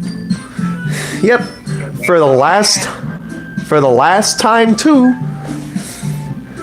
I appreciate the offer, but I've spent a long time establishing my writing style. I don't expect it to change anytime soon, unless of course I come across something particularly inspiring, which I haven't yet. And Joel liked my poem too, you know? He even told me he was impressed by it. Natsuki suddenly stands up. Oh, I didn't realize you were so invested in trying to impress the new boy, Yuri. Eh? That's not what I... You're just... Yuri stands up as well. Maybe you're just jealous that Joel appreciates my advice more than he appreciated yours. Huh? And how do you know he didn't appreciate my advice more? Are you that full of yourself? No. If I was full of myself, I would deliberately go out of my way to make everything I do overly cutesy. Is everyone okay? Well, you know what? I was the one whose chest magically grew a size bigger as soon as Joelle started showing up. Natsuki. Natsuki, that's a little... This doesn't involve you. I don't like fighting, guys. Suddenly, both girls turned toward me as if they just noticed I was just standing there. Joelle, she's just trying to make me look bad. That ain't true. She started it. If she could get over herself and learn to appreciate that simple writing is more effective, then this wouldn't have happened in the first place. What's the point in making your poems all convoluted for no reason? The meaning should jump out the reader, not force them to have to figure it out. Help me explain that to her, Joelle. Wait. This. I was snapping my fingers, but okay. And by the way, I guess it was to help get the point across, kind of, but still. I get it. There's a reason we have so many deep and expressive words in our language. It's the only way to convey complex feelings and meaning in the most effectively. Avoiding them is not only unnecessarily limiting yourself, it's also a waste. You understand that, right, Joelle? Well? How did I get dragged into this in the first place? It's not like I know anything about writing, but whomever I agree with, they'll probably think more highly of me. So, of course, Natsuki? She glares at me, drying up any words I had in my mouth. So instead I turn to Yuri. But Yuri's expression is so defenseless that I can't bring myself to say anything to her. Sayori, can I have your help? Huh? Yeah, everyone's fighting is making Sayori uncomfortable. How can the both of you keep fighting when you know you're making your friend here feel like this? Joelle? Well, that's her problem. This ain't about her. I agree. It's unfair to... Also, I kind of just thought of a new insult that Natsuki could have used against the fight. Yuri, I hope you step on Thumbtacks barefoot. No, not that! No, I sent it in Hangouts and I censored it so you could read it. Oh! Yeah, it's not for Sayori, okay? It's nice. You know, Yuri, I hope you step on freaking Thumbtacks barefoot, okay? Oh! Well, I hope you step on a Lego. Yuri, what is that? What is that? She tried. You gotta try harder, Yuri. Anyway, go on. Actually, yes, just go. Continue what you're saying. It's unfair for others to interject their own feelings into our conflict. Yeah, unless Sayori wants to tell Yuri what a stuck-up jerk she's being. She would never. It's your immaturity that's made her upset in the first place. Excuse me? Are you listening to yourself? This is exactly why nobody likes... Stop! Natsuki, Yuri, you guys are my friends. I just want everyone to get along and be happy. My friends are wonderful people. I love them because of their differences. Natsuki's poems, they're amazing, but they give you so many feelings with just a few words. And Yuri's poems are amazing because they paint beautiful pictures in your head. Everyone's so talented. So why are we fighting? Let's get world peace. Because, well... Also, Natsuki's cute and there's nothing wrong with that. And Yuri's just as the same as it's always been. Big and beautiful. God, I still can't say it right. I still can't say it. I still just can't. It's the kind of one that just like, I'm doing the Yuri route like solo by myself, and I kind of just want to have these three just like have and watch me. Just realize, since I'm going to be voicing everyone, I'm going to have to try to say that with a straight face. Like I tried just now and failed for the upteenth time, and the last time too. Not even for the last part, you still can't get it right. We've done this like so many times. We've done this so many times. How come you still can't get it right? It just doesn't. This would be taken so out of context. It's hilarious. Try again. We can try this again. And Yuri's chest is the same as it's always been. Big and beautiful. There you go. It's. God damn it. Time's the charm. You gotta know. Oh god. Let's never do that again. Sayo. She stands triumphantly, T-posing over a desk as you'd figure. Just picture that. Sayori just T-posing over a desk, just looking down at everyone. That'd just be funny. Watch it stand on a desk and then a T-pose. Exactly. Just imagine Sayori just doing a T pose or just standing on a desk looking down at everyone with a smile. All Yuri fans wish they could say that to her instead of Sayori. Oh my god! Dude! What did he say? Wait, no, hang on, wait, I just want to ask something. All Yuri fans wish they could say that to her instead of Sayori. I'm sorry, is Walsh here? I'm sorry, is he here? Please tell me he's not. He was at the very start, but Good. Glad to know he's missed me. also Blue Bell. Missed him. Also Blue Balls. I mean, Blue Bell. What the hell's Blue Bell doing here? I don't know. He just popped in here for a moment. Anyway, Sayori stands triumphantly. Picture her just T-posing on one of the desks, just looking down at everyone with a smile. Monica stands behind her with a bewildered expression. I'll make some tea. Yuri rushes off. Natsuki sits down with a blank expression on her face, staring at nothing.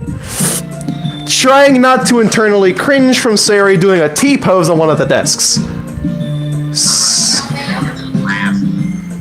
So this is why Sayori is... Wait, guess what? Last night as I was playing the Yuri round, I got to that point where like Yuri said bias, and I ripped up the line and made her say based. Well, you say I'm based? Well, you're cringe! Say based.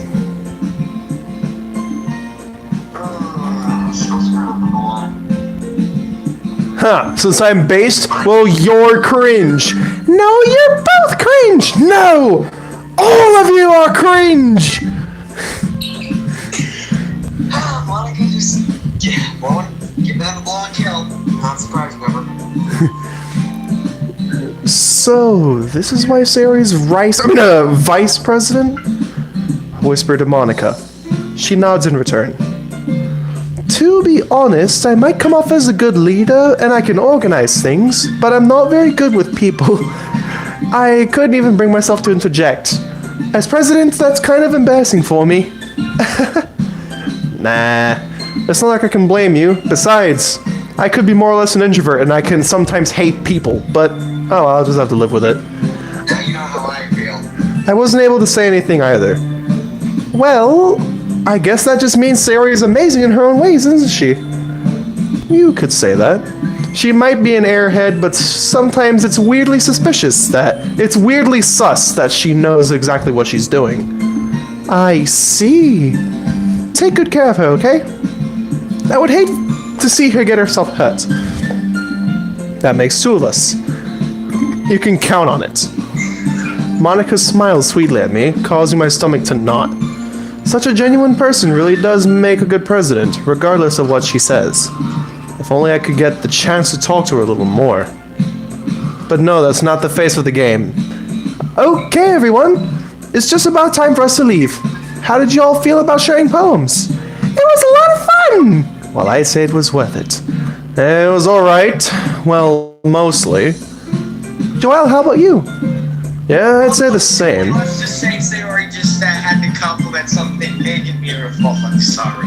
All while T-posing on a desk to assert dominance amongst everyone. Now picture that. Just Sayori on the counter shouting about Yuri's chest while T-posing. There's an image for you. Yuri's chest is as big and beautiful as ever! Just T-posing. There's an image for you, folks. That's a fun one. Although, if this was engine-ified, I would just go for, like, the wheels. Because, come on, wheels. Anyway. It was a neat thing to talk about with everyone. Awesome! In that case, we'll do the same thing tomorrow. And maybe you learn something from your friends, too. So your poems will turn out even better. I think to myself, I did learn a little more about the kinds of poems everyone likes. With any luck, maybe I can at least do a better job impressing those I want to impress. I nod to myself with newfound determination. Joelle, ready to walk home? Sure, let's go. Sayori beams at me.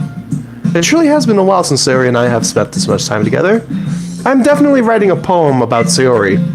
Screw Nat. She's been rude. I can't really say I'm not enjoying it either. Hey, Aseo, about what happened earlier. Huh? What do you mean? You know, between Yuri and Natsuki? Does that kind of thing happen often? No. That's really the first time I've seen them fight like that. I promise they're both wonderful people. And people say that about Donald and Douglas, and they constantly argue. Exactly. There's no hope for those twins. Exactly. Bill and Ben are practically the same, except more annoying. That's fine. That's normal. Bill and Ben are practically the same thing, except more annoying. And smaller. They're lemon heads. Kind of voices for them, which sounds like their balls have gone up and down at the same exact time. Exactly, Bill! Okay. Will you two get out of here? No! Get out of here. Just leave. Get out of here, you lemon heads. Okay, fine. Right, hang on, I got the Venom's right. You two get out of here before I smash the Xbox with a broom. No! Not the room! Anything but the room! Okay, we'll leave. There you go. Alright, they're gone. Alright. You're welcome. Smash the Xbox with the fucking broom. Oh yeah, don't worry, I've done that before. Oh god, really? Yeah, really, I've done that before. I mean, I did get a good scolding from Edward, but I say it was worth it. I promise they're both wonderful people. You don't hate them, do you? No, I don't hate them. I just wanted your opinion, that's all. I can see why they'd make good friends with you. Phew. You know, Joelle, it's nice that I get to spend time with you in the club. But I think seeing you get along with everyone is what makes me the happiest. And I think everyone really likes you too. That's... Every day is going to be so much fun. It looks like Sayori still hasn't caught on to the kind of situation I'm in. Sure, being friends with everyone is nice, but... does it really need to stop there? Well, I'll just have to see what the future holds, Sayori. I pat her on the shoulder. I said that more to myself than to her, but it's easy to use Sayori as an internal monologue sometimes. Okay. Yeah, let's do this. Let's leave Nat out of this, because she was rude.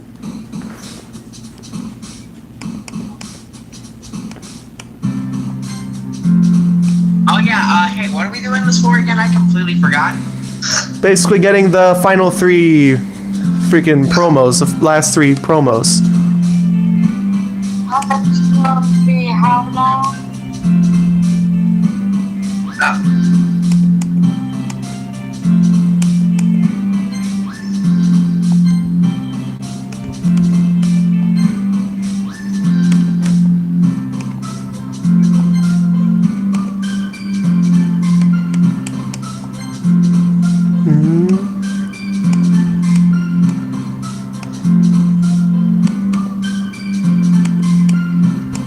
Desire.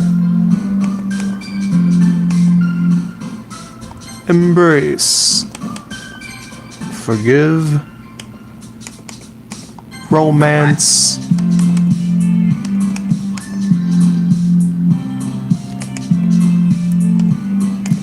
Treasure. Rain cloud. Treasure. Tree. Treasure.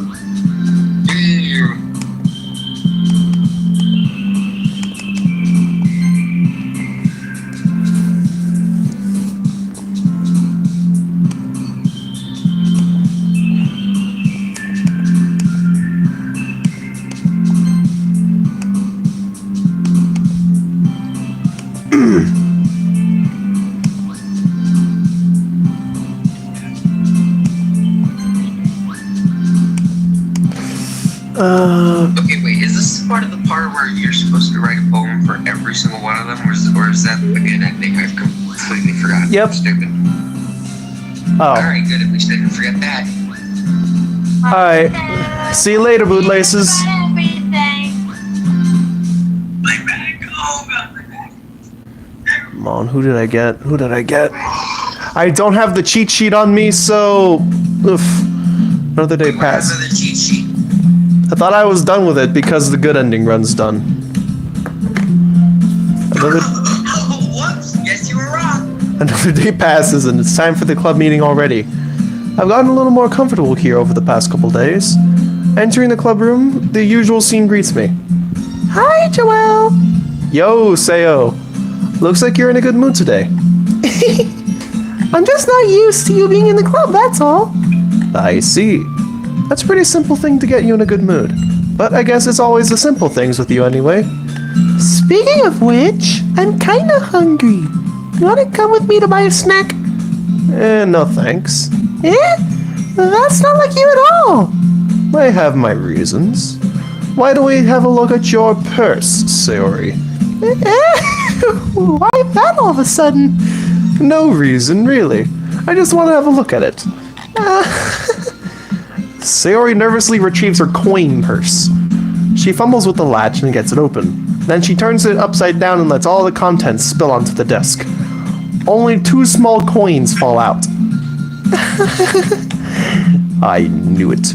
I can see right through you, Sayori. You're like glass. That's not fair. How did you even know?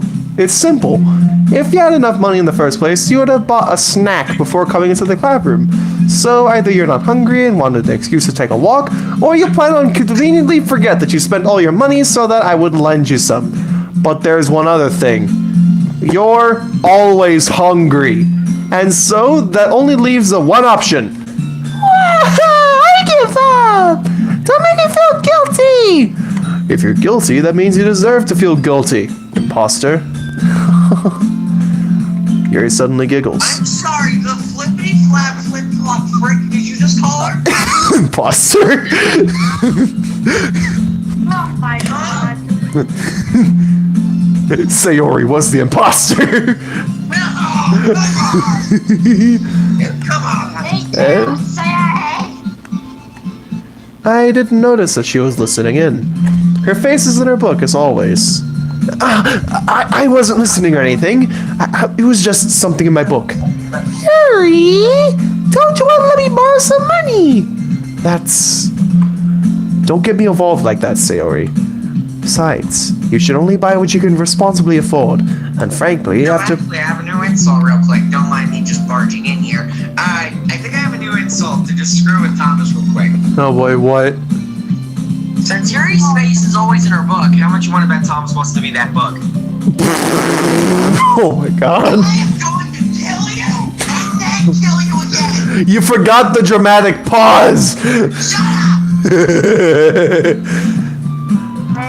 And Alright, I put in my 2 cents. I'm done.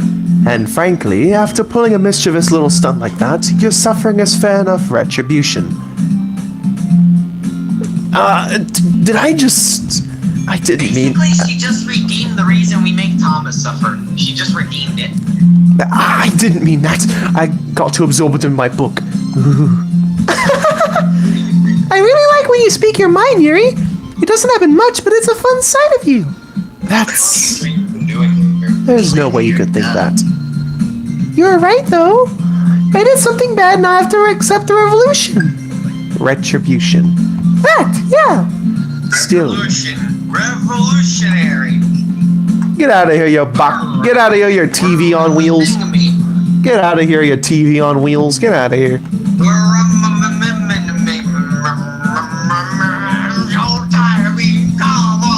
Damn time. I'm sorry. Still, coming from you, Sayori, I guess there's a little devil inside of all of us, isn't there? Don't let her fool you.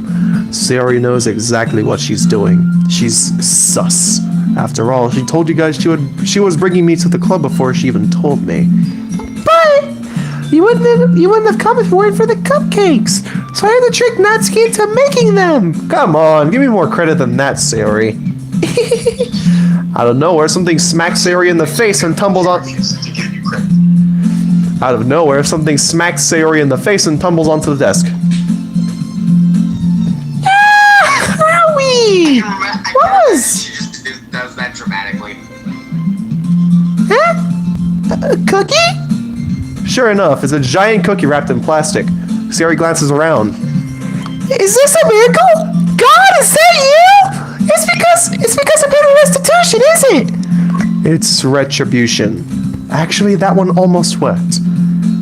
I was just gonna give it to you, but then I heard you blab about the cupcakes. It was totally worth seeing your reaction, though. You thought it was God giving you the cookie. Nah. Natsuki, that's so nice of you. I'm so happy. Siri hugs the cookie. Jeez, just eat it. Siri rapidly tears open the wrapper and takes a big bite. So good. Was that the bite of 87? Suddenly, Siri claps her hand over her mouth. I did my song. You're going through a lot over just one cookie. Shut up. Just shut up, the both of you. You need to shut up before I come over there and crack your jaw. Natsuki takes a bite of her own cookie. Yours looks really good too, Natsuki. Can I try it? Jeez. Beggars can't be choosers. But yours is chocolate.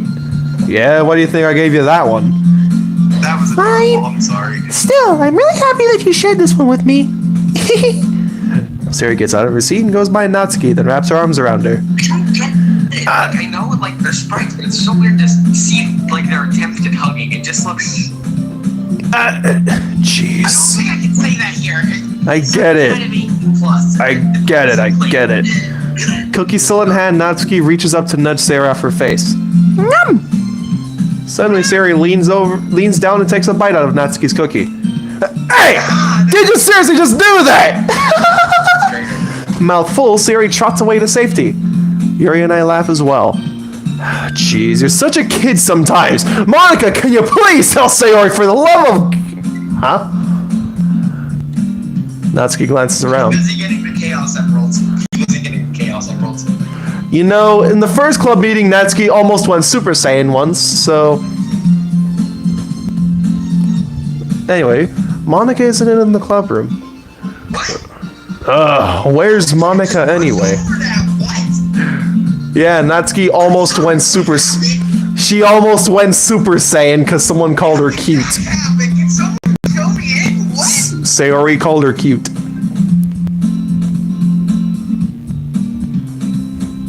And look, there's a difference between cute and adorable. Get that right. No, my brain hurts. Continue this for a minute. My brain hurts. I'll be back. My brain hurts. Where's Monica anyway? Good question. Have any of you heard anything about her being late today? Not me.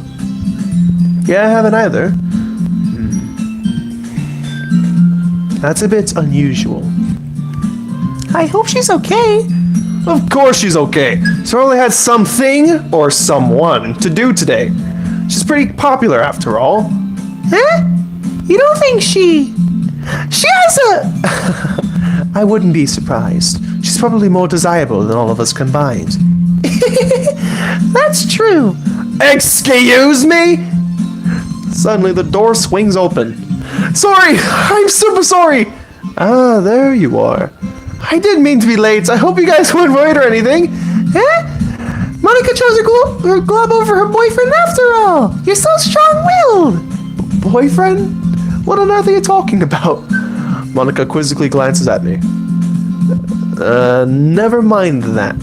What held you up anyway?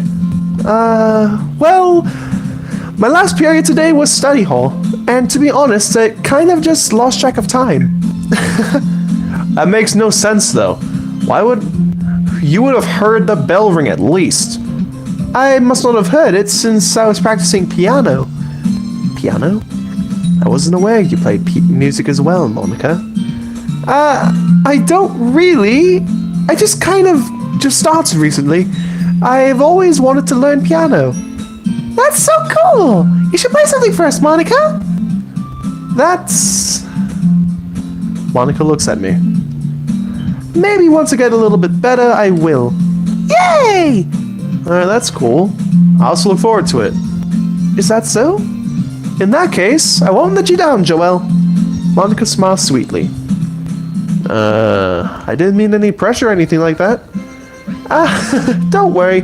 I've been practicing a whole lot recently, and I'd really love the chance to share once I'm ready. I see. In that case, best of luck.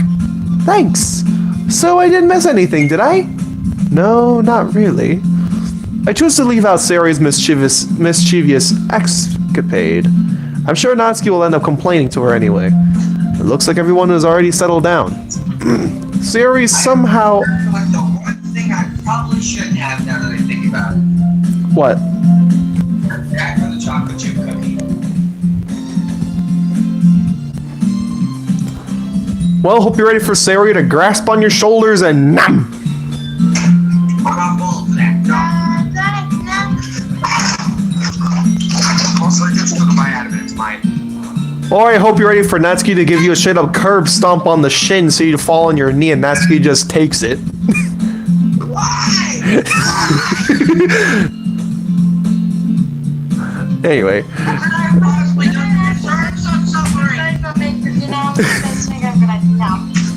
What can I have done to deserve possible suffering?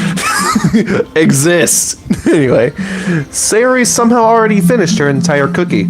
Yuri is back to her book, and Natsuki disappeared into the closet. Her metabolism basically works like Sonic. What do you expect? Jeez. Who did I get first? Man. Looks like no one wants to be bothered today. I slumped down in the nearest desk. How am I supposed to occupy myself with something literature related by myself like this? I guess I could always read some of that book Yuri gave me, but I'm feeling a little too tired to read. I could probably fall asleep right now. I closed my eyes and ended up listening on Sayori's conversation with Monica. Yep, I got Sayori's. This time I got Sayori's. Nice. Now I'm going for Yuri's the last one after this, and then we'll call it there. We're probably gonna seem really lame compared to all the other clubs, though. Well, we can't give up. The festival is our chance to show everyone what literature is all about. The problem is that the idea of a literature club sounds too dense and intellectual. But it's not like that at all, you know? We just need a way of showing that to everyone. Something that speaks to their creative minds.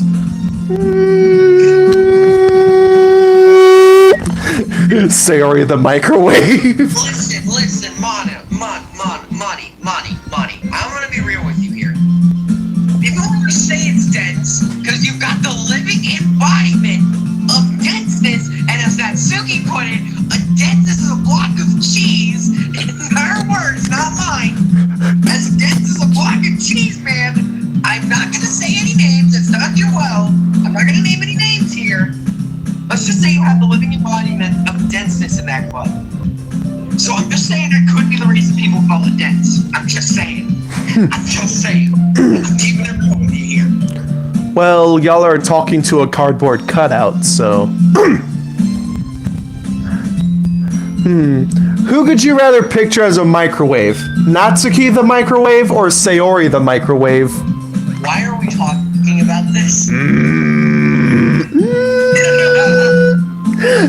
Who's the more fitting microwave? Natsuki, she sounds more like a microwave.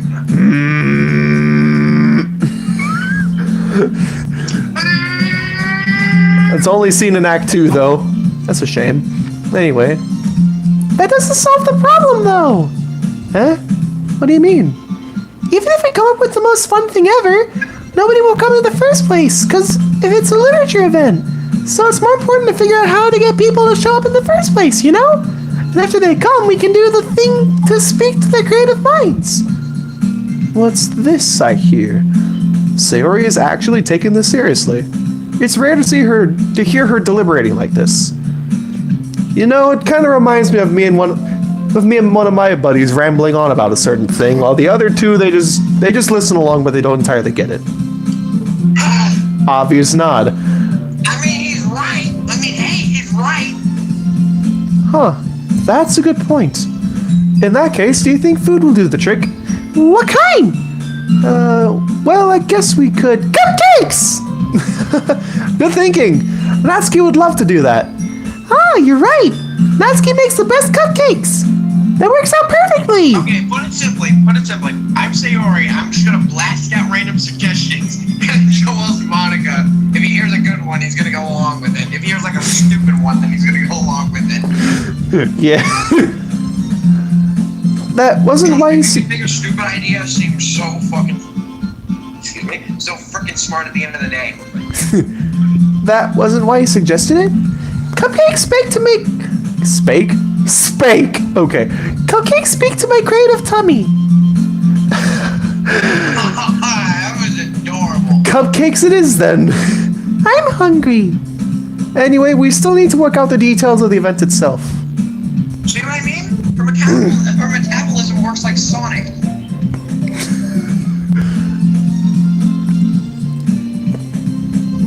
Aw, I just pictured something that's kinda cute. Alright, what is it? I'm listening. Sayori, with a slight little bit of chub.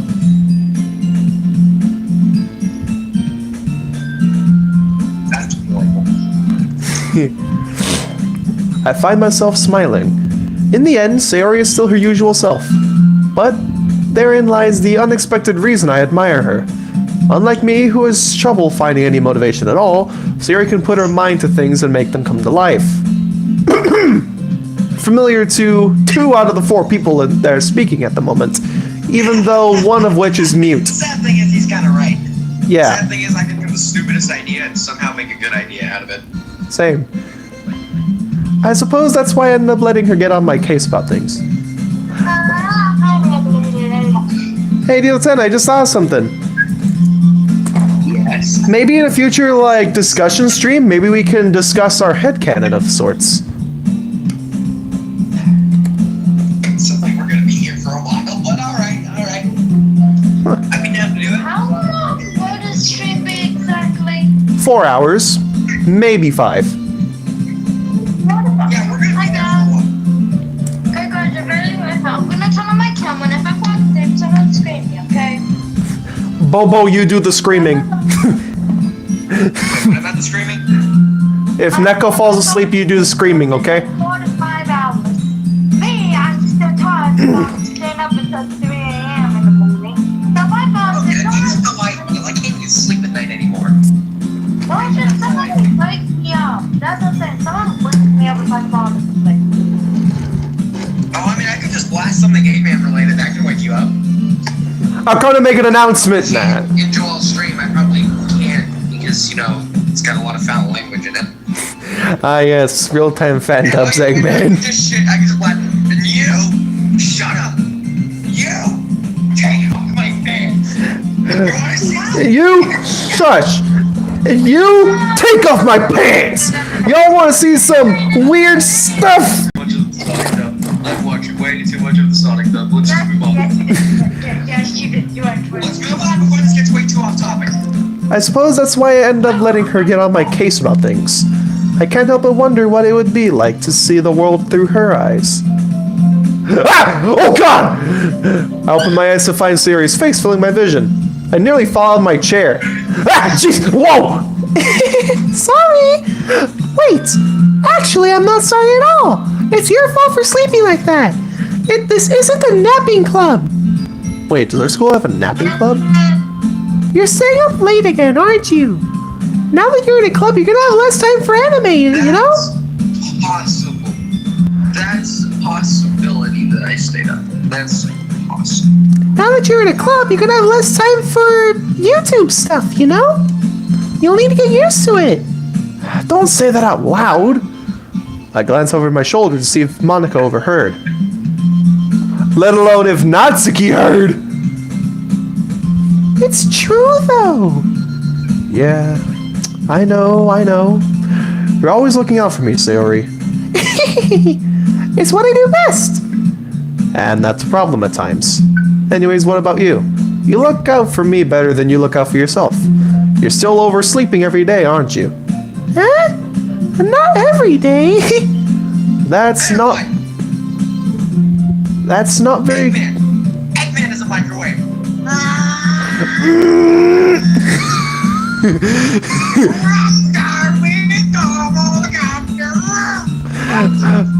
I'm just saying. There's competition. Who would actually win in a microwave contest? Natsuki, like my... On your YouTube channel, make that a poll, or I will kill you. My voice for Natsuki or Alfred Coleman's Eggman from the... I'm almost there, though. Like, who would actually... I'm almost at 500. Just give it a little more time. You know, that ain't very convincing. How many days this past week have you gotten up on time? That's It's a secret. I knew it. 73. Oh, wow. I knew it. Come on. At least give me the benefit of the doubt. I'm sorry to say that even I can't do that. Look, Sayori, it's written all over you. No. Huh? Sayori glances around at herself. How's it written all over me? You were clearly in a rush this morning. First, your hair is sticking out all around over back there. I run my fingertips down the side of Sayori's hair, trying to straighten it out. Man, you really need a brush for this. My hair is just really hard to get right. I ain't falling for that. I know your hell. I know your hell. It's like my it's usually the front of my hair or the sides of my hair that have a mind of its own. Anyway, there's more than just your hair. Look, I'm literally trying to flatten it right now and nothing's working. Look, Sayori, your bow isn't straight either. And there's a toothpaste stain on your collar right over here. I try to wipe off the stain with my finger. But nobody would ever notice that. Of course they would. Nobody's gonna tell you about it because they don't want to embarrass you. Fortunately, I don't really care about that. Hey, you meanie. Ah, and you don't even keep your blazer buttoned up. Seriously, Sayori, why do you think you don't have a boyfriend yet? Huh? That's super mean. Sorry, but you'll thank me later. I started to button her blazer up from the bottom. Just mean, but not necessary. I almost said that's necessary. That was very unnecessary. Once you see how much better it looks, you'll change your mind. Oh god, here we go again! Here we go again. This could be taken out of context in however way you crop it. This could be taken out of context in however way you crop it. Anyway, This is so funny. No! what is? No! Shut up! No! What, I actually said it on stream. I am going to peel your toenail like a can of tuna. That's gonna hurt. That's the point, genius. Well, I hope you stomp on... You're not hot, young friend. Well, I hope you stomp on a pile of thumbtacks. Faces, where have you been? Well, I hope you stomp on a Friends talk. I It's just how just friends did. talk. Well, I hope you stomp on a pile of thumbtacks barefoot, my friend. Okay. Not you, Neko. I'm talking about Bobo. On fire. Wait, what? I hope you step on Legos that are on top of a bunch of lava, so if you step on one for a little too long, your entire foot gets incinerated. Oh god, that is worse. That is worse. The voice added to the worstness, didn't it? That just made it worse. Psycho. What can I say? What can I say? I'm good with monotone. Freaking psycho. Jesus. What did I say? For someone with an bubbly and high-pitched voice like me, I can definitely do monotone well. Jesus. It's That's I've been doing it for years, boyo. I've been doing this for years. it's almost frightening. You're welcome. You're I welcome. know I don't want to say that. You love it. Nobody knows the wrong thing. I'm just saying you just said. What if I just decide to do this voice for the rest of the stream, huh? No! Wait, hang on. Oh. You don't want me to do the Huh. I think it's for a different reason. The way Neko's reacting, I think it's for a different reason. Shut up! You know, let's stop this before the stream drags on for too long. We'll continue this later. You know, We'll yeah, settle this till later. Stop. yeah, let's not drag on the stream so it doesn't go on for 5 hours like Sayori's route once was. And that was Yeah. continue. Well, I was just thinking how weird it is to have a friend who does these kind of things. That probably Huh? live action is found. Hey, yo, don't say that. It made me feel a bit uncomfortable about it, dummy. It's okay though. I'm happy we're like this. Aren't you? I don't know if I should really say it because I'll come off as a pervert, but I suppose? Hey, be careful. The button might come off. Why is this one so hard to close? I struggle to fully close the button near her chest. Oh no. God, does this thing even fit you properly? It did when I bought it. If you ever buttoned it, you would have noticed sooner that it doesn't fit you anymore.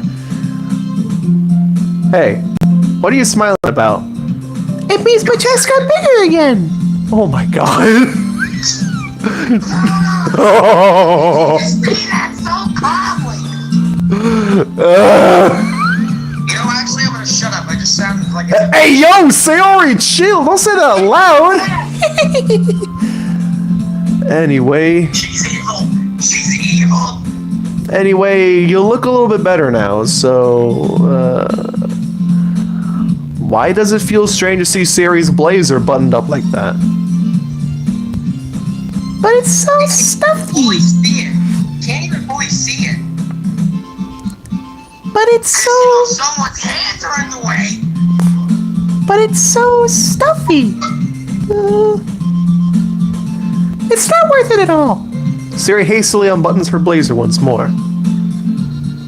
Phew! That's so much better. Worst part is I had a shoddy mental image. Oh, great. Her just thrusting her chest open and it just all comes undone. I hate my mind. Oh, God, I just pictured... That's just great. That's wonderful. Sorry, it's my fault. I'm very aware. Oh, that's wonderful. So if I keep it unbuttoned... Holding his in, it's just the first one. Okay, it's about time I get that off my chest. Oh, Wait. God. Wait, no, come on. So if I keep it unbuttoned, then I won't get a boyfriend, right? What kind of backwards logic is that? And why are you saying that like it's a good thing? Because Buy a new one. if I had a boyfriend, then he wouldn't even let you do things like this. Real quick. Been a while, but safe. Trying to imply when she says that. Oh boy. And you take care of me better than anyone else would anyway. So that's why I'm keeping it unbuttoned. Stop saying these rather embarrassing things. Huh? I didn't say anything embarrassing.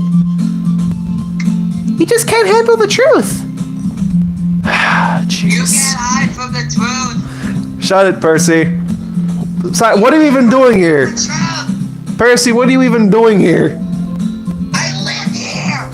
Wait, you live in the club room? Do you live in that locker over there in the corner? No, idiot. Oh my god. No, smart. Let's get that. I live in Boko's place. What do you expect? Freaking dumb. Okay. Well, anyway, let's just focus on trying to wake up a little earlier. Only if you focus on getting to bed earlier. And no, staying in your bed. And no, staying awake while in your bed early. Wait, let me try to say this. Okay. Why? Don't stay up late while you're in bed when you've gotten in bed early. Is that what you're trying to say? Yeah, that's cheating. Cheating. She had a stroke. Baby, Sayori has a stroke. Oh no. Oh no. Wait, hang on. Wait, I came up with a new nickname. Stroke Dory. Strokey. Strokey. It took him a second to get crap pun. Strokey. Fine. That's a deal. I mean, hey, would you rather have that or Sayori? Do I need to bring this back? Sayori. Hey yo, the way you're shaking that bottle. Anyway. Anyway. Hey, wait, no. Man Ori. Jesus Christ, I see what you mean now. I'm gonna shut up. Sayori has a stroke and reveals her real voice. Man Ori. Let's continue this. Well, it's a deal. I guess we really are better at taking care of each other than we are at taking care of ourselves. How did you do that? I don't know. What? It legit sounded like just like, and everyone will be able to watch the Let's Plays by That's how it sounded, yeah. And then we'll all say Splatoon 2 Let's Plays. by Sayori. Yeah, I guess so, huh? So maybe you should come wake me up in the morning. You're doing it again, Sayori. Oh, but I was joking that time. It's impossible to tell with you sometimes. Watch Splatoon 2 Let's Plays play again. You know, I think it's time we start playing. Splatoon. You know, I think it's time that we start Splatoon 2 Let's Plays. by Sayori. Okay, everyone. 5 hours Eh? in bed. Monica suddenly calls out. Why don't we share the poems we wrote now? Yay! Joelle, I can't wait to read yours. Yeah, same. I feel to sound enthusiastic, but Sayori still trots away to retrieve her poem. Who's first? Stayori, Nutsucky, or Monker? I know why we couldn't make up a stupid joke for you. Can you stop shifting us to the left? Thank you. Sayori, put the rope down right now. You know what rope does to your bull. Listen, folks, I'm just gonna put it simply. Yuri translated to English and It's a thing. It's a thing. I muted myself. I muted myself for good reason, trust me. Let's just say I trust the audience to have half of a brain. Yeah. Anyways, who's first If here? you really are curious, Google's free and actually don't do that. I don't want to get sued. I don't. Oh God, I'm gonna shut up. Shut up, you. Manori. Manori. Let's stop coming up with stupid names for Sayori. I just Monica. First there was Stayori, now there's Manori. You know, I think it's time that we do. Splatoon 2 Let's Plays. And plus, it was just to take you off. Hey guys, Huh. stop the stream video. Sayori. I say Sayori. Stay on. Shmoo actually wants to join us. Let him join the hell. Let him join the hell. Last thing we need is two Jameses. I heard my name. Get out of here. Jeez. Wait, what? We let him in? I swear to God. Oh, okay. I'm letting him in. Shush. Yeah, shush. Anyway. These are the children Joel has to deal with on a daily basis. Except one of which... Except one of us is an actual minor, but we're not talking about that. And also except that one of us is an actual adult that does hissy fits like a toddler. Anyway. I'm sorry, what? What? I mean, I understand who you were calling out there, but what? What? Nothing. Okay. Just stay always thinking that this ain't over with. Okay. Stayori it is. Hi. Why do you gotta bring this faker in here? Oh my goodness! This is so good, Joelle. Eh? Who's me, princess? You're I love it. good looking lad yourself. Especially after Yesterday's poem. Can you stop? You're too honest sometimes, Sayori. No, but really, I want to put this on my wall. Can I? Sayori. Yeah, you gotta use a pin to pin it against the wall. Shut up. It's a shame that Neko took it though. Not my pen. No, I'm not. Only one is there. I think got by it. We're not bringing this up here. That is a completely different matter. We're not bringing it up here. You must be seriously overreacting. Good, okay. I ain't a good writer at all. Honestly, I have no idea what I'm doing. Well, maybe that's why. Because I have no idea what I like either. Jeez. I'm sure Yuri's opinion has to be a little more constructive than this. Maybe even Natsuki's. Are you sure you don't like it just because I wrote it? Yeah. Well, I'm sure that's part of it. Yes. I think I understand you better than a lot of other people, you know? So when I read your poem, It's not just a poem, It's a Joel poem. and that makes me feel like she's... and that makes It's not just a poem. It's a Joel poem. and that makes me even... No, I'm good with a monotone voice. Oh god! and that makes it feel extra special. Let's give me 5,000 started back. Like I can feel your feelings in it. Siri hugs the sheet against her chest. Time is not important. Gee, am I the only one that wants to be that sheet of paper? I'm sorry, what? What? I'm sorry, what? What? What? Okay, wait. If we're talking about this, hang on. Okay, if we're gonna talk about this, Monica wants to be that considering the stuff I've showed you two last night. Oh yeah. Right. I don't want to hear it. I don't want to hear no objections. You know, I'm only going to very vaguely allude this, but I've seen it.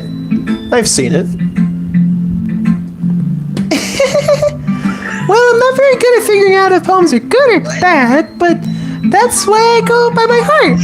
If it makes me feel things, then it must be a good poem. I'm not sure if that's exactly how this works. Whatever flies waters down your throat, can you just yank it out for me, please? Then again, I guess conveying feelings is a pretty important part of this whole thing. Yeah, maybe. Honestly, I don't even know what kind of writing you like in the first place. Yeah, me neither. I know absolutely nothing of what I am doing. I know absolutely nothing. Of what I'm doing. Will you stop with the Why don't you at least try giving it some thought? Weird boy. Aw, Sound like an old Brian Batman. aw, you want to write something for me? Brian Batman. You want to write something for me? That's so sweet. Yeah, right. But you're always thinking about other. But you're always thinking about other people. You don't. You need to think about yourself once in a while. If you don't, you might end up getting hurt at some point. Eh? Well, I don't really know what you mean, but I'll try to keep it in mind. Well, whatevs. Anyway, let's see. I guess I like happy poems. Wait, sometimes I like sad poems too. Sometimes a little bit of both. There's a word for that, right? What's the word I'm looking for? Bittersweet. Yeah! I like things that are happy and things that are sad. Come down there. I am going to shave off your hair with a rusty razor blade, cook it, and then make you eat it. Ugh. What solid thing? Happy and sad. From r/rare insults, I came up with that. Happy and sad. I can't. Thank you. Someone else knows what salad fingers is. Thank you. I can't really see you liking something sad, Sayori. Well, I like happy the most, but sometimes when you have a little rain cloud in your head, a sad poem can help give the rain cloud a little hug and make a nice happy rainbow. Sayori, that's unexpectedly poetic. Yeah, it is. Did we just forget that he's gonna hang herself soon? Wow. That's nice. Yeah. This is a I'm sorry. I couldn't help but laugh. Oh, I'm going to run that up out of nowhere. Maybe I'm getting better at expressing my feelings after all. Thanks, Joelle. I should go write that down then. Why doesn't no matter what, you just come in stuff? Can you shut? Please. Stop arguing. Prioritize. You can read my poem now, okay? Bottles. I pop off my scalp like the lid of a cookie jar. It's a secret place where I keep all my dreams. Little balls of sunshine, all rubbing together like a bundle of kittens. I reach inside with my thumb and forefinger and pluck one out. It's warm and tingly, but there's no time to waste. I put it in a bottle to keep it safe, and I put the bottle on the shelf with all the other bottles. Happy thoughts, happy thoughts, happy thoughts in bottles, all in a row.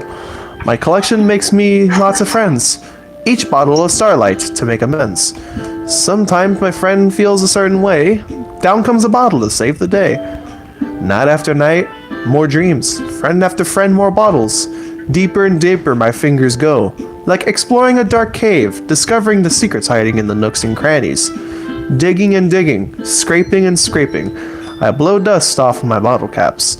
It doesn't feel like time's elapsed. My empty self could use some more. My friends look through my locked front door. Finally all done, I open up and in come my friends. And they come in. Such a hurry. Do they want my bottles that much? I frantically pull them from the shelf, one after the other, holding them out to each and every friend, each and every bottle. But every time I let one go, it shatters against the tile between my feet. Happy thoughts, happy thoughts, happy thoughts in shards all over the floor.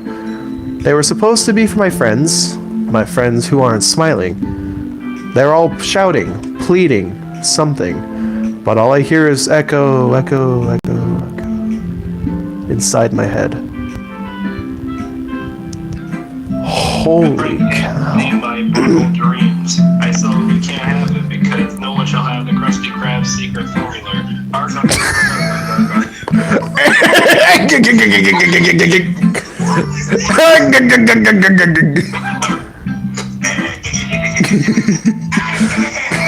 Oh god.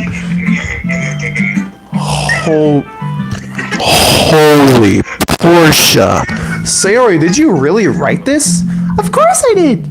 Didn't I tell you I was gonna write the Best poem ever. Wait, Yeah, but Yuri, stop. Wait, hang on, wait. Stop saying balls in the. What are you talking about? Seriously, stop saying balls in that book. What are you talking about? The poet's just right about time. She was saying bottles. I am saying balls of I give up. bottles. I give up. Look, I've been broken today. Leave me alone. No. No, you'll only be alone when you're breaking me down to dust. So no. Yeah, and I'm gonna break you into a ladle. I'm gonna break you into a ladle. What a big happy family we got here. A very happy family indeed. I have to play that banjo right about now. I mean, I didn't expect something like this coming from you. Monica taught me a whole lot, and I've been really in touch with my feelings recently. I see that. It's almost kinda... Your feelings? Wait, what? It's almost kinda creepy.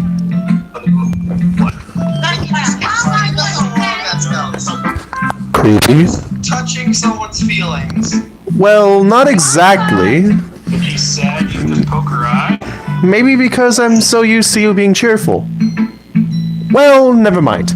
I'm thinking too hard about it. The point is, it came out good, so you should be proud of it.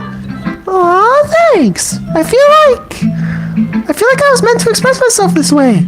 It even helps me understand my own feelings a little bit better. Writing is like magic. You've gotten pretty passionate about this, huh? I hope you keep it up. Yeah! Writing's the best! I'm gonna keep writing until I die! Try attempting that Mickey Mouse thing. Try attempting the Mickey Mouse thing. No, like the Mickey Mouse demon voice. Oh god! Try giving Sayori that Mickey Mouse demon voice. Don't get ahead of yourself. Sayori's always had the habit of getting obsessed with something before dropping it no more than a week later. I wonder if this is one of those times. But seeing the passion in her eyes makes it hard for me to be pessimistic. Alright, that's too late for that. Who's next? Monker... Nutsuck... What? Whoa. Monkey. Anyone but Monica. Why? Why not? I have a grudge. Oh boy, what'd she do? You know what you did. Who do you simp for? No. Fucking kill people in cold blood just to be with me. How fucking crazy are you to think I'd simp for I that? can't swear here! I mean, at least in the end she feels regret about it. That doesn't help! She murdered 3 innocent people, one an abuse victim, in cold blood! At least she felt bad about it in the end. All of this time, she didn't think to just go in her own route.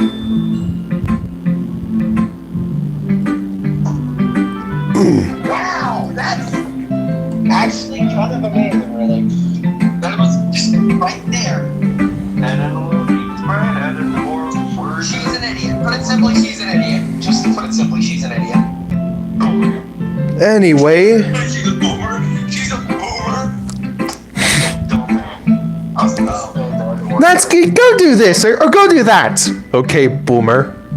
How dare you!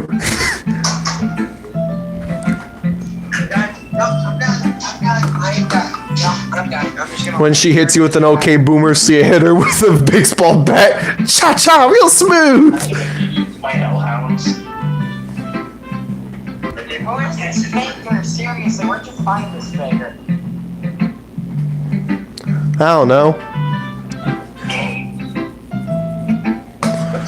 I say monkey. Monker. Alright, Monker it is. Hi again, Joelle. How's writing going? Oh, that's great. We got Goose. Goose is back. God, no, not two of them. Hey there, Goose. How's it going? Why are you so prejudiced against me? Why are you Oliver? Why are you prejudiced against geese? That's racist. Just don't do it. It isn't wrong. We just don't do it. It's wrong, but we just don't do it. Can we please just shut up and continue? Alright, I guess. I'll take that. As long as it's not nothing bad. I'm happy that you're applying yourself. Maybe soon you'll come up with a masterpiece. I wouldn't count on that. You never know. Want to share what you wrote for today? Sure, here you go. I give my poem to Monica. Alright, I like this one. It makes me think of something Sayori would like. Is that right? You and Sayori are really good friends, right? Me too. I wouldn't be surprised if you had those sorts of things in common. Well, we may be good friends, but Sayori and I are actually really different. When you're older. Or when you rewind the video or something. You're scaring me. Well, that may be the case, but maybe there are also some similarities that you wouldn't expect. The way she talks about you, it sounds like the two of you really care about each other's well-being. Even if you show it in a different way, it ends up being more similar than you'd think. So I think it's the kind of vibe I get when reading the poem. Huh. You sure you're not reading into it too much? Maybe I could be, maybe I couldn't. Oh gosh, you sound like Yuri. But in any case, Sayori's writing has kind of a gentle feel to it. I can tell that she likes exploring with emotions, like happiness and sadness. Who knew that someone so happy would enjoy sad things too? Yeah, that's unexpected. Says she likes exploring with emotions, yet only mentions two. Yes, I like Great logic. emotions. Well, to each their own. Logic. And you shouldn't be afraid to experiment a little bit either. But anyway, you want to read my poem now? I like the way this one turned out, so I hope you do too. Alright, let's take a look. Save me! The colors, they won't stop. Bright, beautiful colors, flashing, expanding, piercing. Red, green, blue, an endless cacophony of meaningless noise. Oh, dang it! Wait, Stu, what'd you say? Monica the epileptic? Monica the epileptic! Have a seizure on the floor somewhere. Someone get her And I will admit, it sounds like she's an epileptic. Oh god. It's even more abstract than your last one, huh? Instead, she's malfunctioning in the corner. Her head's spinning all fast. I guess it's just the way I write. I think you're dead. I'm sorry if you don't like it. No, I never said that. It's just a thing, it's just the kind of thing I never really seen before, I guess. It's kind of like playing with my space on the paper. Choosing where and how to space your words can totally change the mood of the poem. Like, it's almost like magic. The way I wrote the lines really short makes it feel like they're trying to speak over the noise. I see. Talking about magic. It's still hard for me to tell what it's about, though. Sometimes asking about what a poem is about is... Whoa! Okay, that was an accident. You okay? The camera. The guy. Yes, I am not. I am going to sue. Aren't you gonna sit up, Charlotte? It was an accident. I don't want to hear no excuses. What did I say? I'm going to transfer to next in this area. Accidents happen now and again. Hey, that's why I exist. Oh god, better pick this up.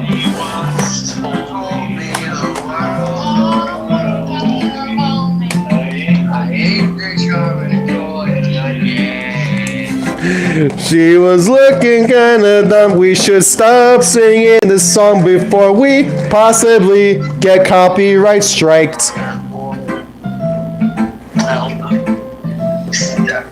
Thank God to be straight.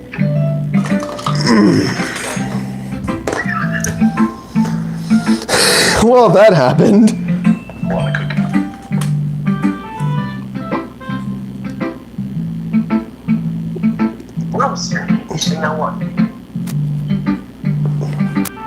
Well, that happened.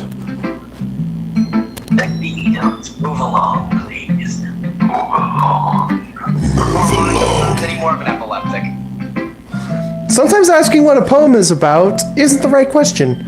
A poem can be as abstract as a physical expression of a feeling, or a conversation with a reader. So, putting it that way, not every poem is about something. Anyway, here's Monica's writing tip of the day.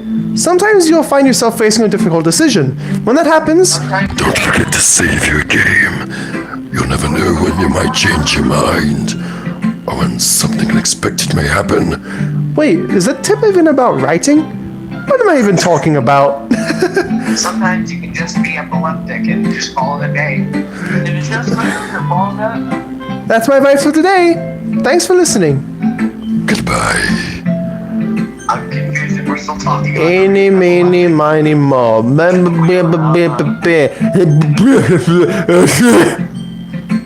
one that has my dialogue, please. Let's see what you've written for today. What was that narwhal? Narwhal. Well done, Joel. Something about a narwhal. Your skills are already improving. Really? Thanks, Yuri. Coming from you, that means a lot. Eh? It's nothing. I'm just happy that to help inspire fellow writers. I know you're new to this, so don't worry so much if it seems like you can't get your poem to feel perfect. You don't need to be afraid to be a little more daring. Metaphors can go a long way. Don't feel like you need to work your brain like turning a bunch of gears.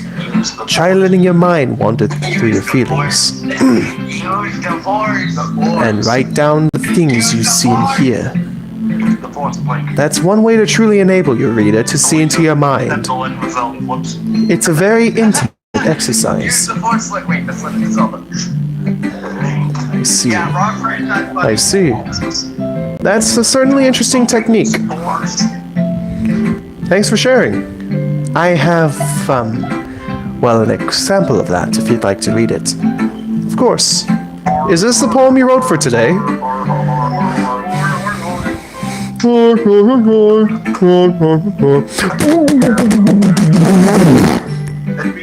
out random noises and not paying attention. All I need to assume that wouldn't be me on a good day. Oh, Yuri nods and timidly hands me her poem. Oh boy, we got the raccoon again! Oh boy, we got the trash pandas. Oh boy, the trash panda. It happened in the dead of night while I was slicing bread for a guilty snack. My attention was caught by the scuttering of a raccoon outside my window. That was, I believe, the first time I noticed my strange tendencies as an unordinary human. I gave the raccoon a piece of bread, my subconscious well aware of the consequences. Well aware that a raccoon that is fed will always come back for more. The enticing beauty of my cutting knife was a symptom. The bread, my hungry curiosity, the raccoon, an urge. The moon increments its phase and reflects that much more light off my cutting knife. The very same light that glistens in the eyes of my raccoon friend. I slice the bread fresh and soft. The raccoon becomes excited. Or perhaps I'm merely projecting my emotions onto the newly satisfied animal. The raccoon is taking to following me. You could say that we've gotten quite used to each other.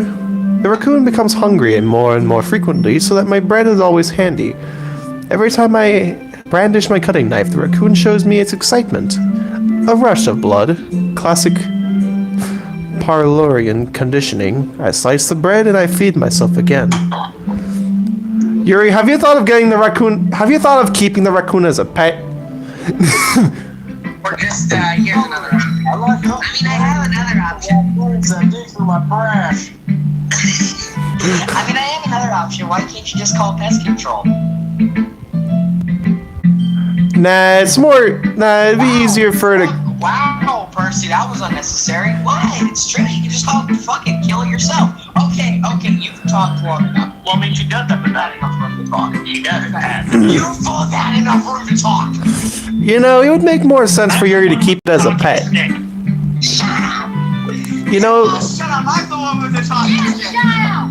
I am the talking stick. No. I am Okay, you're gonna get all of you. Shut up. I love it. this is fine. Family got here. I was a little more daring with this one than yesterday's. I can see that. It's a lot more metaphorical. I don't know if it's my fault, but I can't begin to imagine what this poem is about. That's right. It's a bit closer to my preferred writing style, using the poem as a canvas to express vivid imagery and conveying emotions through them. Yeah, if I take it at face value, then I can't even figure out what it's supposed to mean. Well, I think it's something that different people can relate to in their own way. I wanted to express the way it feels for me to indulge in my more unusual hobbies. It's those sorts of things I'm usually forced to keep to myself, so I sometimes enjoy writing about them. Why do you keep them to yourself? Because they're embarrassing, and people would make fun of me. Don't you have anything like that, Joel? Well, yeah, I guess I do. You too. What? I'm sorry, what? What? Nothing. What? Nothing. I feel like everyone has a little something like that. The best we can do is respect each other and our individualities. Even if it's difficult sometimes, and some things make us uncomfortable. After all, if I hadn't learned to embrace my own weirdness, I would probably hate myself. I might be ranting a little bit now, but I'm glad that you're a good listener. Boop. Oh boy. Huh. Trap. Well, it's not terrible, but it's pretty disappointing after your last one. Then again, if this one was as good as your last one, I would be completely ticked. Well, I guess I wanted to try something a little different this time. Fair enough. You're still new to this, so I wouldn't expect you to find your style right away. Come to think of it, this kind of reminds me of Sayori's poem from yesterday. You think so? Yeah. Well, I guess if you've been friends with her for so long, you might as well be on the same wavelength. But you've never really struck me as her type. Wait, Sayori has a type all of a sudden? Well, I don't know, but honestly, how can someone so fluffy spend so much time with someone like you? It's like she's dragging around a dead weight. Ouch. That's a little unnecessary. Don't you have a dead weight between your legs? That's right, I said it. Do you want to get sent to the moon? Yes, I do. Do you want to get sent to Pluto? Make it an official planet again? I have a stick, and I will hit you with it. Shut up, that's the talk. I have my foot! But think of it. I can't believe it shoved up someone's anal cavity. Oh god. But think of it this way: if it weren't for me, she would probably just fly away like a little, letting go of a balloon. That's gonna be the reason. I'm calling the shots. You could say that we each take care of each other in our own way. Whatever it is, I don't get it. Oh yeah, I guess I'm supposed to show you my poem. Here. Oh god, here we go again. Amy likes spiders. You know what I heard about Amy? Amy likes spiders. Icky, wiggly, hairy, ugly spiders. That's why I'm not friends with her. Amy has a cute singing voice. I heard her sing my favorites. I'm just kidding. Do you really think I'm gonna sit here listening to you? I would rather drive a screwdriver down my ear cap, down my ears, and make sure both of my eardrums have been pierced. Yank both of them out and shove them up your nose. This next screwdriver. No, again, that was not /rare insults. I made that one up myself. Amy has a cute singing voice. I heard her singing my favorite love song. Every time she sang the chorus, my heart would pound to the rhythm of the words. But she likes spiders. That's why I'm not friends with her.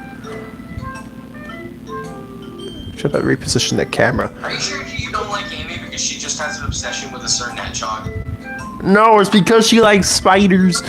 Are you sure? One time I hurt my leg really bad. Amy held me up and took me to the nurse. I tried not to let her touch me. She likes spiders, so her hands are probably gross. That's why I'm not friends with her. Amy has a lot of friends. I always see her talking to people. She probably...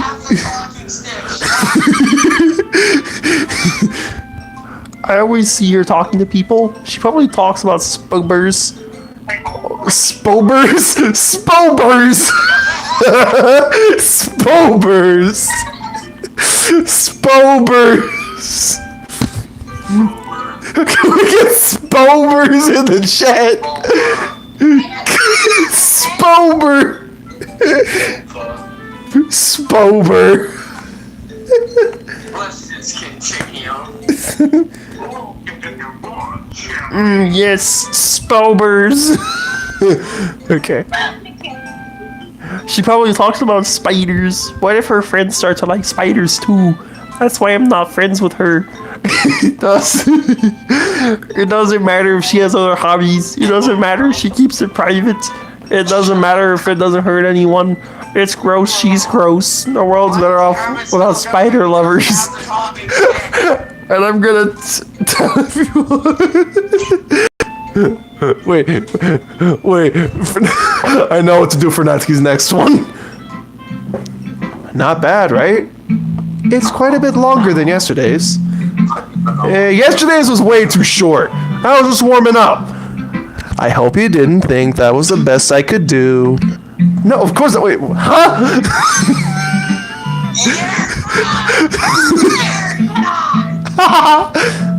For the love of God. Okay. Let's just reevaluate here for a second. You gave Sayori a man voice, you gave Monica that demon from hell, and now you're giving Natsuki top 15's voice. Yeah. How come Yuri has to get excluded, huh? I'll think of something. Oh god. That's discrimination. No, of course not. That's discrimination. Anyway, the message is pretty straightforward in this poem. I doubt I have to explain it. Sometimes you can explain complicated issues with much simpler analogies. And it helps people realize how stupid they're being. Like anyone would agree that the subject of this poem would be an ignorant jerk. Do you know people like that? Of course! It's about how everyone thinks That doesn't matter. It can be about anything. I wrote it to be easy to relate to. Everyone has some kind of weird hobby or a guilty pleasure. Something that you're afraid if people find out, they'd make fun of you or think less of you. But that just makes people stupid. Who cares what someone likes, as long as they're not hurting anyone and it's making them happy? I think people really need to learn to respect others for liking weird things. Huh. It's funny. Yuri wrote about something similar today. Huh? Did you say Yuri? Yeah. She said her poem was about an unusual hobby of hers. Can't say that joke. I really didn't get it, but No, I said pretty Paul. Yeah, I said Yuri. Yeah. I really didn't get it, but she said something similar to you did. Lung cancer. That people shouldn't make each other feel insecure about these things. Lung cancer. Really? Well, I mean, Yuri's pretty weird, so I wouldn't doubt that she has some weird hobbies. Not that there's anything wrong with that. Ooh. It's not like I would judge her or anything. Natsuki has trouble finding words. I guess I should try not to be so mean to her. If she feels insecure about her weird behaviors and stuff, I mean, I always hate people who make me feel insecure. And Yuri made me feel insecure yesterday. But the way you put it sounds like she's learned her lesson. Well, I'd say so. Even if her writing style's really different, I'm sure she'll appreciate the message in your poem. It's what I do best, after all. I don't like writing unless there's a good message to take away from it. Like, conveying emotions is important, but I want to make people think, not just feel. Remember that. I'm gonna write a good one for tomorrow too, so look forward to it. No, I dare you to give her a Sonic Zombie Sonic voice. Oh my god. Tails, thank you for the idea! Okay, everyone. We're all done in reading each other's poems, right? I have something extra planned today, so if everyone could come sit at the front of the room. Is this about the festival? Well, sort of. Do we really have to do something for the festival? It's not like we can put together anything good in just a few days. We'll just end up embarrassing ourselves instead of getting any new members. That's a concern of mine as well, Ubaduba.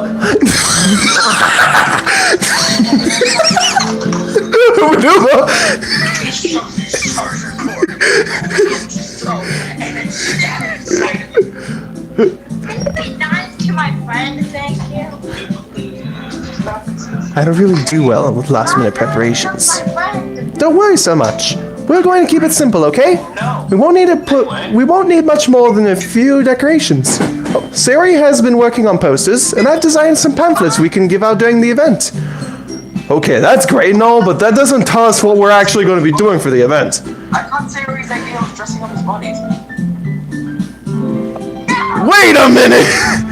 The lovely silence I was reading by. Sorry, I thought you heard about it already. There's only 3 out of the 5 people. Only 3 We're going to be out of 5 performing. people know what I'm talking about. We're going to be performing. Performing? That does not help my earlier statement. Monica? Yeah, we're going to be having a poetry performance. Each of us are going to choose a poem to recite during the event. But the cool part is, Just don't question the polls. we're also going to let anyone else come up and recite poems too. Sayori's putting it on all the posters in case anyone wants to prepare ahead of time. Sayori, who's been coloring a poster, holds it up for us to see. Are you kidding me, Monica? You didn't already start putting those posters up, did you? Well, I did. Do you really think it's that bad of an idea? Well, no. Sounds like it's scoped up Mordecai. Stop talking.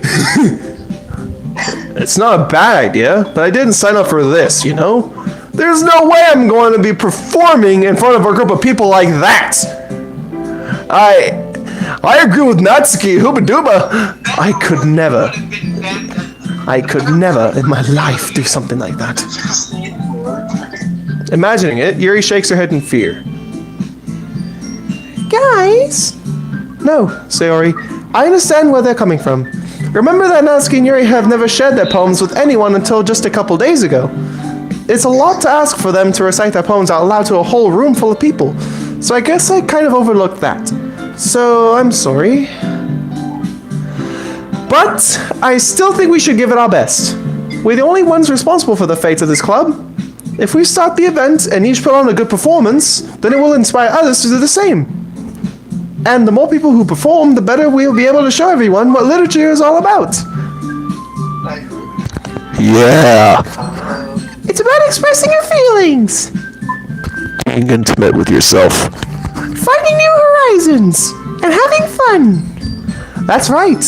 And it's those reasons that we're all in this club today. Don't you want to share that with others? To inspire them to find the same feelings that brought you here in the first place. Supposed to be scary. I know you do. Standing stupid. I know we all do. And if all it takes is standing in front of the room for 2 minutes and reciting a poem, then I know you all can do it. Hooba dooba. Natsuki and Yuri remain silent. Sayori looks worried. I guess it leaves me no choice. I agree. I don't think it's too much to ask. I think that Sayori and Monica have been trying really hard to get the members. The least we can do is help them out a little bit. No, hang on. No. What the macaroni and cheese dip? What was that? You did not seriously just attempt to give Yuri a Terminator voice. No, that was me. Well, maybe, but I don't care if it's 5 in the afternoon. I'm going back to bed. it looks like Natsuki doesn't have any arguments left. Okay, fine. I guess I'll just have to get it over with. Hooray! Phew. Thanks, Natsuki. What about you, Yuri? Yuri dejectedly glances around at everyone else's expectant faces. I guess I don't really have a choice. Aha! That's everyone! You're the best, Yuri! This club is seriously going to be the death of me. Oh gosh! You'll be fine, Yuri. But anyway, let's move on to the main event. I want each of you to choose a poem of yours. We're going to practice reciting them in front of each other. No way! Monica! This is too sudden, Hooba Dooba! Well, if... You have one job. How you been giving some permission to kill me?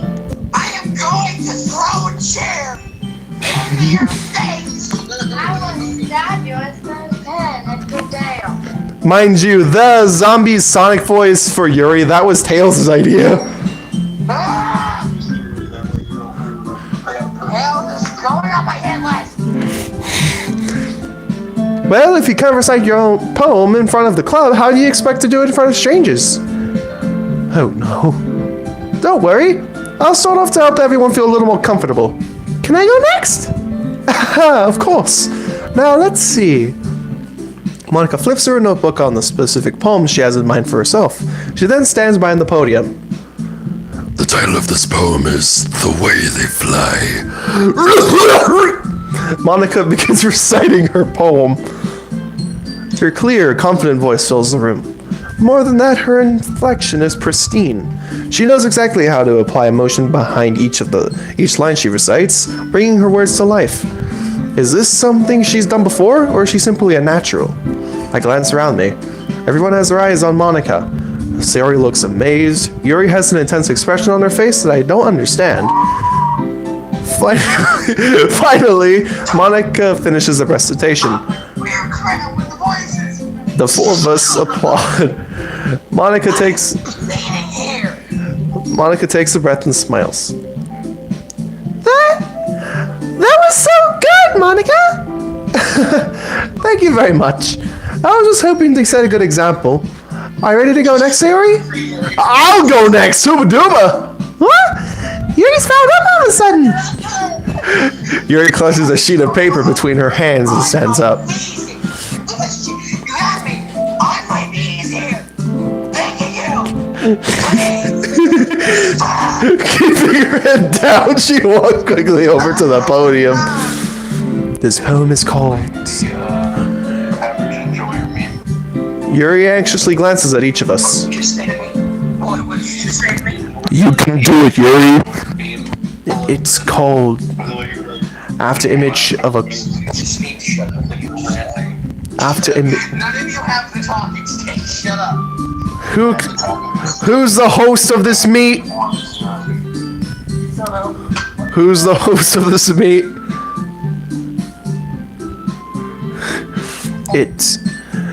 It's called After Image of a Crimson Eye. Yuri's voice shakes as she starts reading the poem. Just a moment ago, she practically refused to do this. Why is she suddenly putting in so much effort? As Yuri gets past the first couple lines, her voice changes. It's almost like what happens when Yuri gets absorbed into her books. Hooba dooba! Her quivering words transform the sharp syllables of a fierce and confident woman. The poem is full of twists and turns in a structure that she enunciates with perfect timing. Pizza Hut! This must be a rare glimpse into the whirling fire Yuri has within her. Suddenly she's finished. Talk about budget flights! I'm out of here, hooba dooba! Everyone is stunned. Yuri snaps back into reality and glances around her, as if she bewildered even herself.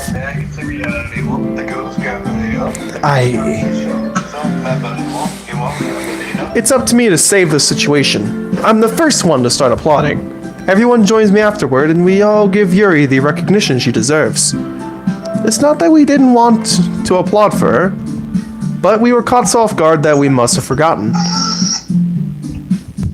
What was that? I don't know. I just... As we applaud, Yuri holds the poem to her chest and rushes back to her seat. I mean, one thing for certain, Thomas would like to be the sheet of paper that Yuri's holding. No! Stop! Hooba dooba! This torture for me has been going on for too long. When am I getting a break? No. Anyway. Yuri, that was really good. Thank you for sharing. Looks like Yuri is down for the count. Okay, I guess I'm next then. Yeah, I have a question for you. Hang on, I have a question for the whole chat. How wrong is it? Like, how do you think on a scale of 1 to 10, how sinful is it to eat pizza with a fork and knife? How sinful is it? I'm just asking. I mean, my mom does it. I will personally be eating her now. I just had pizza and you just now decided to ask for it?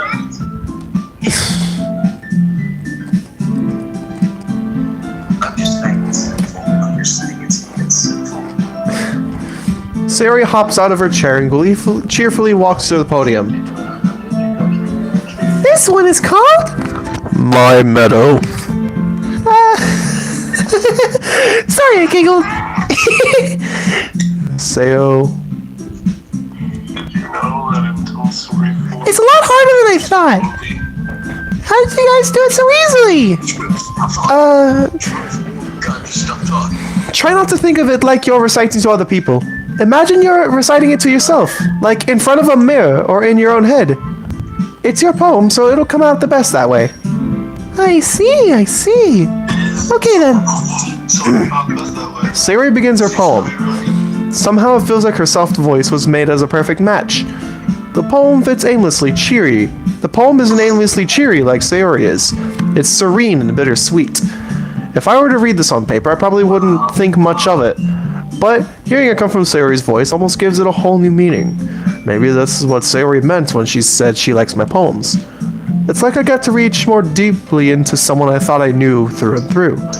Sayori finishes and we applaud. I did it! Good job, Sayori. Even Joelle liked it. I guess that's a good sign. What does that even mean? It came out nicely, Sayori. The atmosphere of the poem fits you really nicely. But it might be that other poems won't work quite as well with that kind of delivery. Huh? I don't really understand.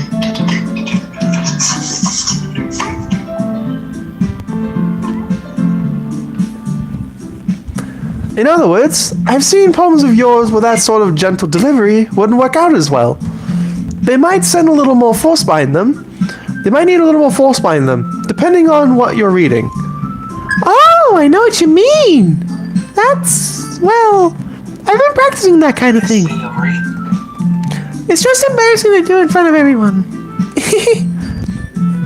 Then next time, I'm going to make you pick a poem that challenges you a little more. We don't have time before the festival, you know? Okay. Now, who's next? Natsuki? Don't make me go before Joel. Yes, Natsuki the Trap. Yes. It's not like I can compare to you guys anyway. Might as well let Joel lower everyone's standards a little before I have to do it. Oh, Natsuki? Little Miss Jordan, your standards are honorable because you can't even see for sight. You can't even make proper eye contact with someone without having to lift up your head. You're looking up from the skies, looking at the stars. Better question, how's the weather down there? I got a whole pile of these jokes. I got a whole pile of these jokes. You don't know. How's the weather up there?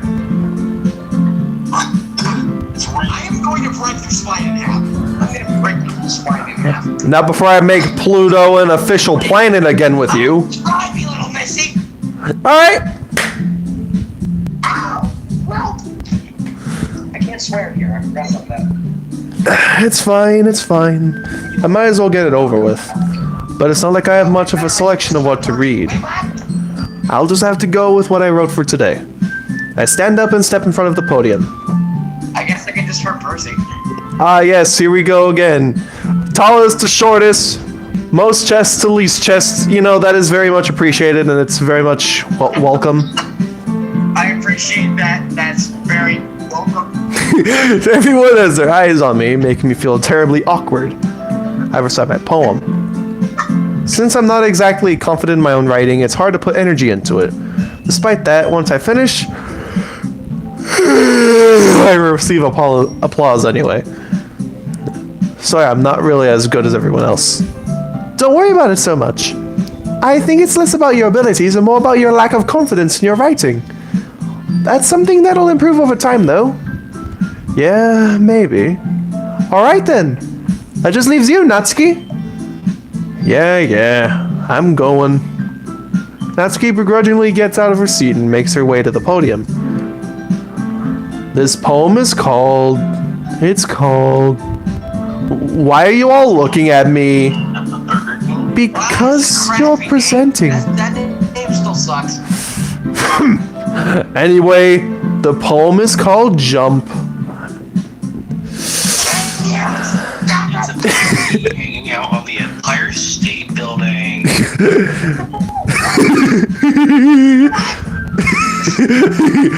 This poem is called Pissing on Eggman's Wife.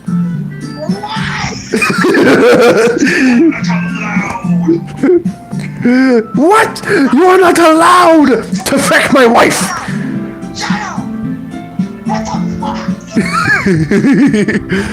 Once she starts reciting the poem, her sour attitude disappears a little. Disappears, okay. While she's still a little... In English. Yes. While she's still a little unenthused, her poem has a rhythm and rhyme to it. It's Natsuki's trademark style, and it works surprisingly well when it's spoken aloud. The words feel like they bounce up and down, as if giving life to the poem. Or something else going on, but we'd rather not touch upon that. Anyway, Natsuki finishes and everyone applauds. She huffs back to her seat. That wasn't so bad, was it? Easy for you to say. You better not make me do that again. Well... Do you at least feel prepared enough to... Recite the poem in front of other people. You'll never be able to hear a sound out of it. Never make me do that again. Then goes down. I mean, doing it in front of other people will be way easier. It can put on whatever face I want for other people. That does not help. Oh god, Natsuki is Baldy. Oh my god. Shut up. Shut your mouth. Natsuki the Baldy. Anyway. But when it's just my friends, it's just embarrassing. That's a surprise, Natsuki. I think it would be the other way around for me. Well, that's just how it is, so... Well, I guess in that case, you won't have much to worry about for the festival. That said... I want to thank everyone for going through. What was that sound? That was a yawn. It might be hard, but I hope that you all have an idea for what it's like now. make sure you pick a poem and get enough practice before the festival, okay? I'll be making pamphlets, so let me know ahead of time what you'll be reciting. Jeez. I should probably find some other poem to recite instead. That's fine too. It doesn't have to be your own. I'm already pleasantly surprised that you're putting in all this effort for the club. It makes me really happy. Yeah, no problem. Okay, everyone. I think that's about it for today. I think the festival's coming up, but let's try to write poems for tomorrow as well. It's been working out pretty nicely so far, if I'd like to continue that. As for the festival, we'll finish planning tomorrow, and then we'll have the weekend to prepare. Monday's the big day! I can't wait! I could do this! Ooba dooba! Alright. I stand up. There's no way I'll be able to find the same enthusiasm as Sari and Monica, but I'll do my best to get through it.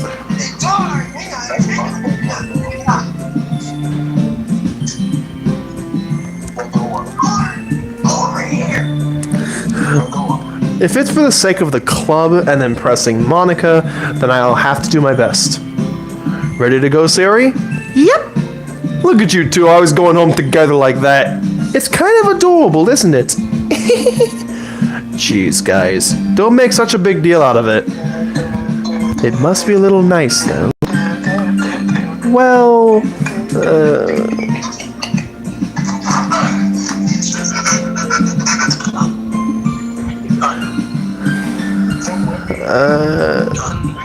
how am I supposed to respond to that?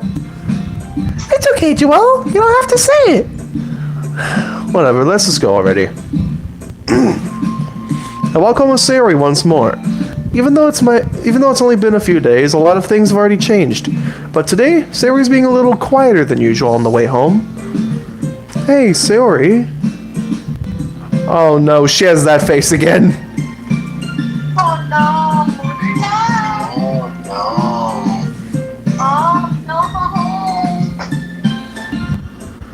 Sorry, I was supposed to go! Ah, no wonder. I was thinking about something from earlier. I like how we get to... Sari fumbles with her words. So let's just say that one day Yuri has to walk home with you? Huh? What would you do? What kind of question is that? You're kind of putting me on the spot here. Well, Sari, you really think I would ditch you for Yuri? Huh? But... She's so beautiful and smart. Ah, jeez. I already see her in the club every day. Besides, you always seem to really like going home together. I wouldn't just ruin that for you. You're so silly, Joel. You think about me too much sometimes. Yuri would deserve it if she wanted it, so... Sari, I've already made up my mind. I can't really figure you out sometimes. Sorry. Besides, what's the point in speculating something that's never gonna happen? The conversation trails off. It's kind of weird. It's kind of a weird thing for Sari to care so much about that. But I want to respect her and keep her happy too. Then again, the festival is only a few days away. Who knows what'll happen in that time?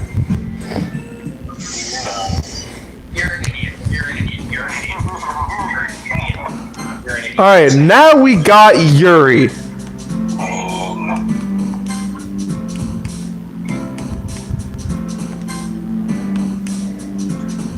Na na na na na na na na na na na na na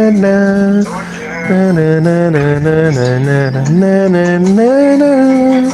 Na na na na na na na na na na na.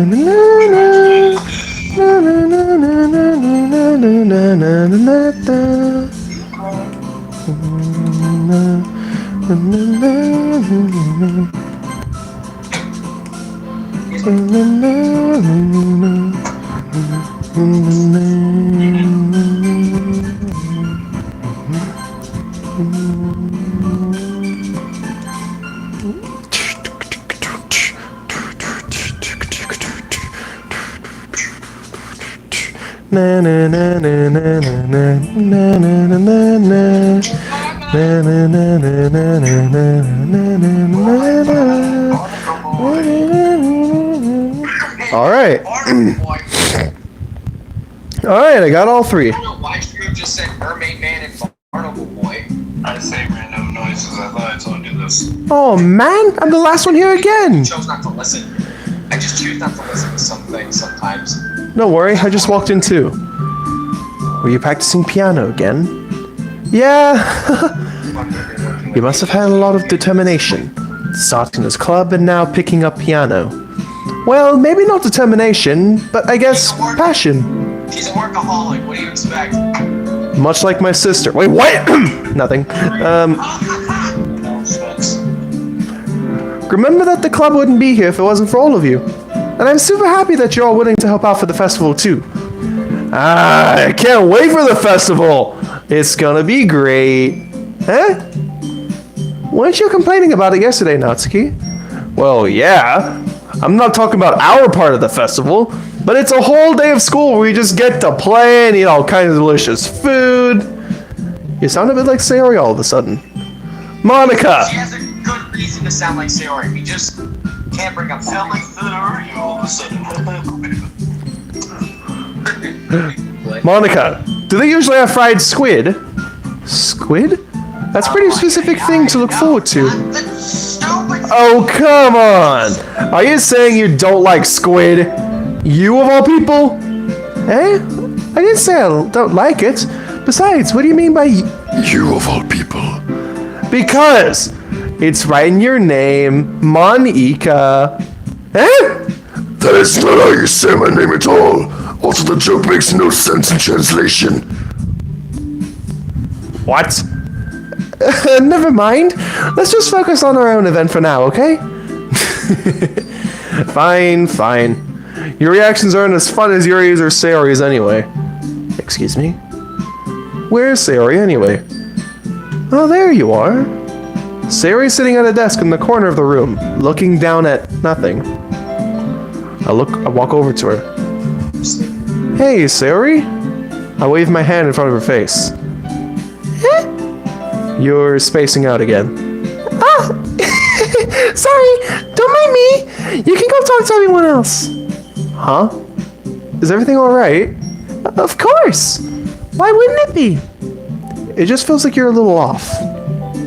Sorry for assuming things. Jeez, you worry too much about me. I'm fine, see? Oh, that smile. I still like that smile. It's cute. Sayori shows me a big smile. Don't let me distract you from having fun with everyone. Well, alright. If you say so. I worriedly glance at Sayori before turning back toward everyone else. But the conversation has already dispersed, with everyone back at their usual activities. Maybe I should ask Monica if she's noticed anything about Sayori recently. Since they've been preparing for the festival, they must be spending a lot of time together. I timidly approach Monica, who is shuffling through some papers at her desk. Joelle, what's up? Hey, this might sound a little strange, but have you noticed anything up with Sayori recently? Anything up with her? In what way do you mean? Maybe I'm reading into it a little too much, but she seems a bit downcast today. Oh, you think so? I can't say I've noticed anything about her. Monica peers across the room at Sayori, who is idly dragging a rubber eraser up and down her desk. Maybe there's something on her mind, but I'm surprised that I'm not the one asking you, Joelle. You certainly know her a lot better than I do. Yeah, but she's never really like this. She's always talked to me about things that bothered her. But this time when I asked her, she was really dismissive. Sorry, I know it's not your problem. I just wanted to ask if you knew anything, so I'll just drop it now. No, it's important to me too. I mean, I'm also friends with her, and I also care about the well-being of my club members, you know? Maybe I'll try talking to her myself. Are you sure about that? It seemed like she wanted to be left alone. Are you sure? Maybe she just has a hard time bringing it up with the person of interest. Person of interest? What do you mean by that? I'm saying that maybe the thing on her mind is you, Joelle. Me? How on earth would you come to that conclusion? Well, I probably shouldn't say too much, but Sayori talks about you more than anything else, you know? She's been so much happy ever since you joined the club. It's like an extra light turned on inside of her. Jesus Christ, MC. Jesus Christ, MC. You're dense as hell. No way. Sayori is always like that. Who's got a joke? What's the joke? Jesus Christ, MC. You're as dense as a block of cheese. You let her have it. You don't want to leave her hanging. Oh, shut up! Shut up! Shut up! Shut your mouth. Shmoo, I have this take and play Gordon that's waiting to be thrown right now. He's gonna use Gordon. Holy shit. He's gonna use Gordon against you. He's threatening you. That's working. Oh, Henry. He's using Gordo as Threado. Oh. She's always been full of sunshine. It's not any different now than it always has been. You're so funny, Joel. Have you thought that maybe you've always seen her as so cheerful? Because that's just how she is when she's around you? I said too much. I'm sorry. What do I know anyway? I didn't mean to jump to the conclusions, so you should just forget about what I said. I'll try to talk to her, so try not to think about it for now. Alright. Monica smiles meaningfully. I know she said to forget about it, but I already know that I won't be able to get her words out of my head.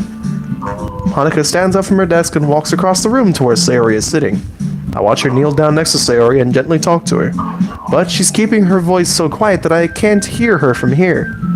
I sigh and sit myself down. I know Sayori told me not to worry about her and to have fun with everyone else, but that's impossible to do when she's behaving like this. Exactly how much do I care about her that I'm letting this weigh me down so much? Now it feels like I'm the one behaving out of the ordinary, but there's nothing I can do besides wait for Monica. Hey, you. Eh? I look up and see Natsuki next to me. Are you just gonna sit there and keep staring at nothing? There isn't that much time, so... sorry, I didn't mean to make you worry or anything. It's not like I'm worried. I was just... Natsuki glances down at her side. She was holding a volume of manga in her hand. That's right. I think Natsuki forgot about that one I think Natsuki forgot about that one... I think Natsuki forgot about that one that she actually handed me. I think she forgot about that. Should we let her know, or should we just not? Wait, who did she hand it off to? She handed it off to me. So, should I hand it back, or... Yeah. Where did you find that? In Joel's room? Richie, I think you need to give that to me. Why? I don't think you should see it, but I want it. Just don't open it. I beg of you. I'll deal with you later. It's just that one volume of Parfait Girls manga. Let's just say it's the... Yeah, I can see that. Let's just move on. I've got something. That's right. Something just came up for a minute, but can we just get started now? I won't make you wait any longer. Jeez. Now you're making me feel like a jerk. If something's bothering you, then you can just tell me to leave you alone and I will. I mean, assuming that you don't feel like talking about it or anything. She practically mumbles that last part. Nah, probably making it seem like a bigger deal than it is. I've just been thinking about Sayori, that's all. Sayori? Thinking about her? Yeah, she seemed pretty down today. But she didn't want to admit it to me. So I can't help but wonder if something happened to her. Oh. Well, first of all, you should really work on your phrasing. But anyway, you're her best friend, right? All of us need to work on our phrasing. Yeah, I guess so. Yeah. Then in that case, I think you should trust her a little more. If she needed you, then you would be the first person she would go to, right? Well, I guess that's true. I mean, some people just have those days. You can't always avoid it. If anything, she probably doesn't want you to worry about her because it's not important. Yeah, that's kind of what she said to me. Maybe it's not right for me to go against her wishes. Exactly. If she needs you to worry about her, then it'll be a lot more obvious. Yeah. I should have thought of it that way from the start. Natsuki fiddles with the book she's holding in her hands. She really means a lot to you, doesn't she? Don't get the wrong idea or anything. We've just been friends for a long time. It's normal to be worried about your friends. I mean, you were worried about me, so... I was not! Jeez, if you're fine, then let's hurry and get started already. Yeah. Oh, I got a Natsuki one. What? Okay, everyone! After some time passes, Monica calls out to the club room. I wish I had poems now. Although, real quick, I'm going to check over something. Didn't screw up, did ya? That's why you bring the cheat sheet. Wait, let me see. Let me see. Right. Hey! I got all 3! Let's go! Yeah! Finally! Look at this!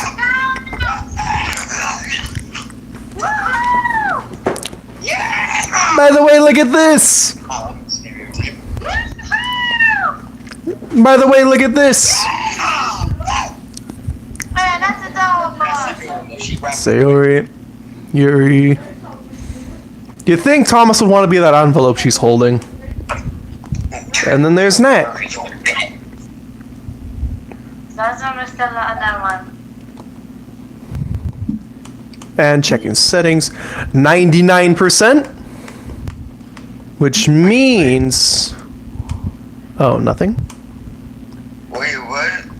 Wait, what? There should be... 9%. There should be... Something?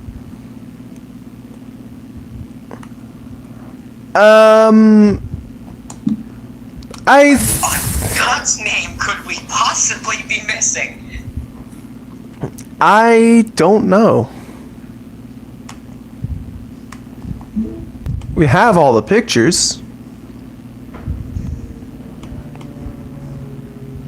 So what could we be possibly missing? Maybe an email? No, not an email. Because there'd be a notification there too. Not yet. I mean, maybe it happens after. I don't know. I'm confused. Huh. Well, I guess that's basically it for this playthrough. I mean, I got the final 3 photos I needed. Albeit I didn't get the breakthrough achievement, but I have officially unlocked all the pictures, so... We're missing something. We're missing something. What on Lord's name could we be missing? I don't know. Well, I guess that's basically it then.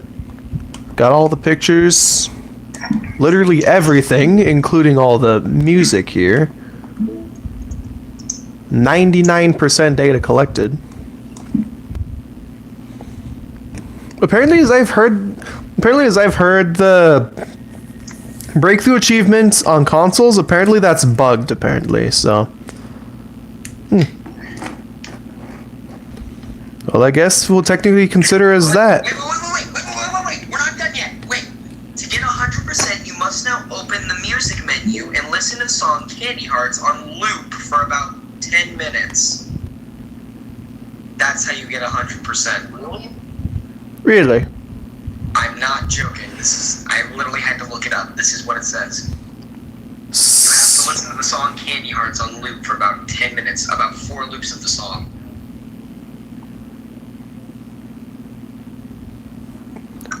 I'm not joking here. Then back out of the music menu on the screen, open the music panel again, and listen to Candy Hearts again. This time, there will be a much more eerie version. And then after that, check the... You get 100%, and then you get 100%. And there's a That's test how you v... get- Well, I guess we're going to be listening to this song for 10 minutes. I mean, you don't have to do it on stream. But I guess we could use this time to chill, but... Perhaps this should be its own little separate chill stream in itself. Yeah, probably. Let me see, what time is it? It's set. Huh, we got like 2 hours to spare, so okay, I guess 2 hours to kill. Whatever. I've got 2 hours to kill. So I've got 2 hours to kill. So yeah, I guess. Okay. So 4 loops. How long is the song? You gotta listen to it 4 times. 1 minute and 7 seconds. What the? What is this? Never mind. Looks like we already hit the eerie version. I feel like something's behind me. What the?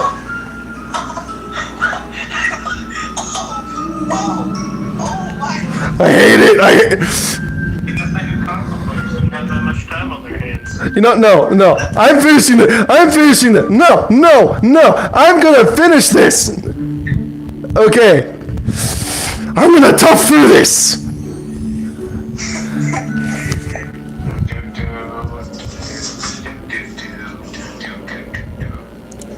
Okay, here we go again. Oh, Not my fault. This is the only way to finish it. You listened to this 4 times, right? Well, you were supposed to until you got an eerie version. I feel like someone or something is watching me, or someone or something's behind me. This is creepy. Someone's watching me through my window. Huh? I also include the one song that I sang along with. I'm pretty sure Joel knows which one I'm talking Your reality? Wait, is that it? Is that it? Okay, that's it. Wait. Hey, wait. Hey, let's go! We got it! Breakthrough! We got it! Let's go! I saved it. Hang on, I saved it. Look at me. I did it. Let's go! Holy crap, I did it. I did it. I think that's a code binary data. What are we even looking at right now? Good question, Shmoo. What are we even looking at right now? I don't know. Influence. What the? Huh? What the? I don't. Huh? Communication lock. Connection lock. Huh? What is this? What? Huh? Wait, there's some decipherable words in the middle, like something lost, danger, or something. Let's just cover this word here. Okay. And measure any notable difference in response to danger, pain, food, and certain word stimulus. Let's just. Eye is open and is a noticeable different response to danger. How do I even. I think this may or may not be connected to Project Libitina. There's already a lot of theories out there saying this game's connected to Project Libitina. I think this right here is the nail in the coffin. God, that music is weird. I was thinking someone or something was watching me or was behind me. Don't listen to it again. No, we do not want to spin out again. We do not want to spin out again. Yeah, let us not. But I guess that's basically it for DDLC Plus.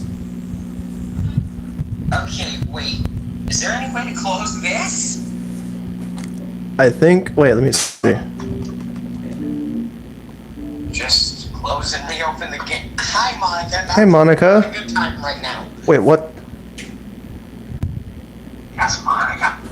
Come on. Is that noise supposed to be made? I heard a noise. What?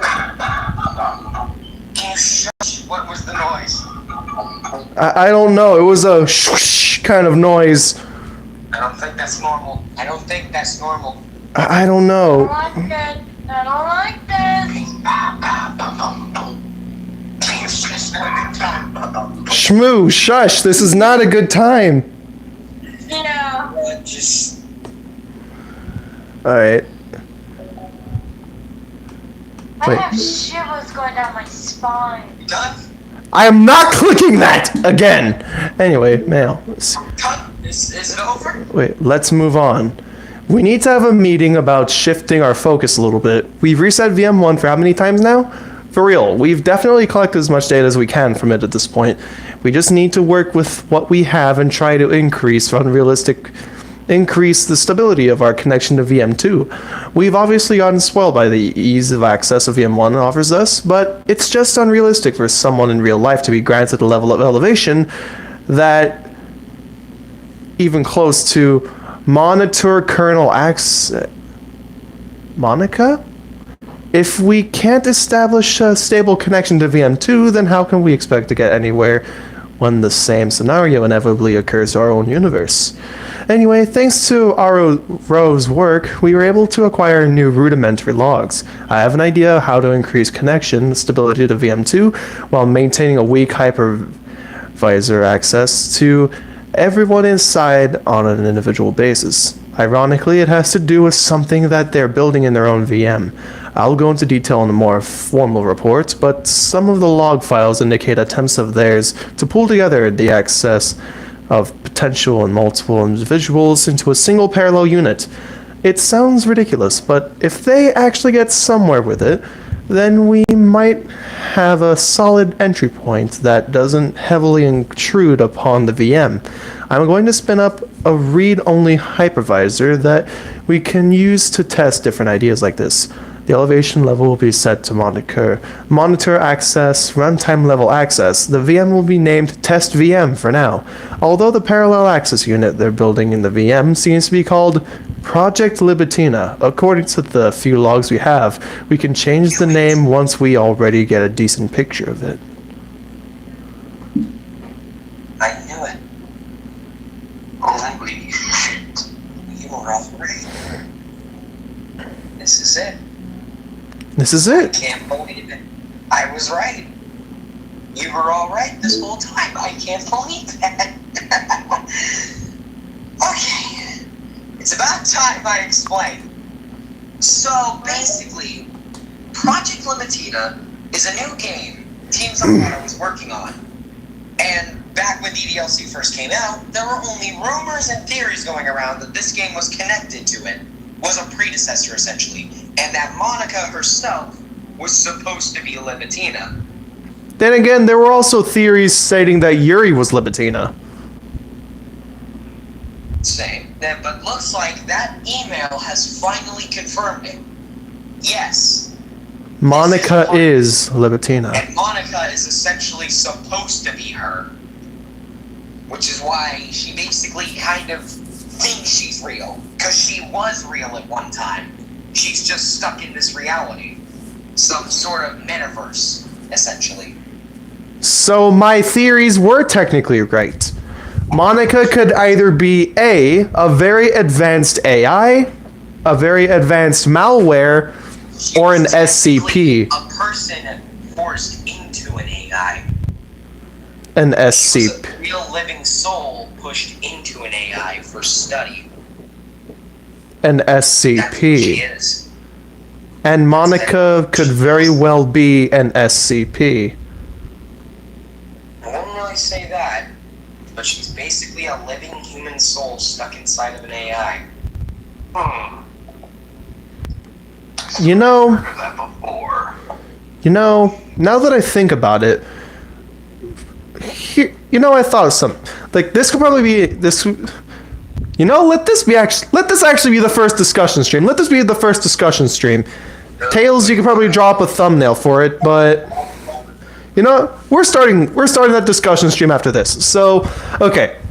For those that have been through this stream all the way through, i.e. the guests and some that have been here at the very start of the stream, thank you all for showing up and at least keep me company here. And for those that have seen the stream and seen the stream as a video and bothered to watch it all the way to the end, thank you guys so much for watching this video all the way through. And that nearly scared me. That actually scared me with the whole music, and then the VM thing got me rather awkward. I'm just like, yeah.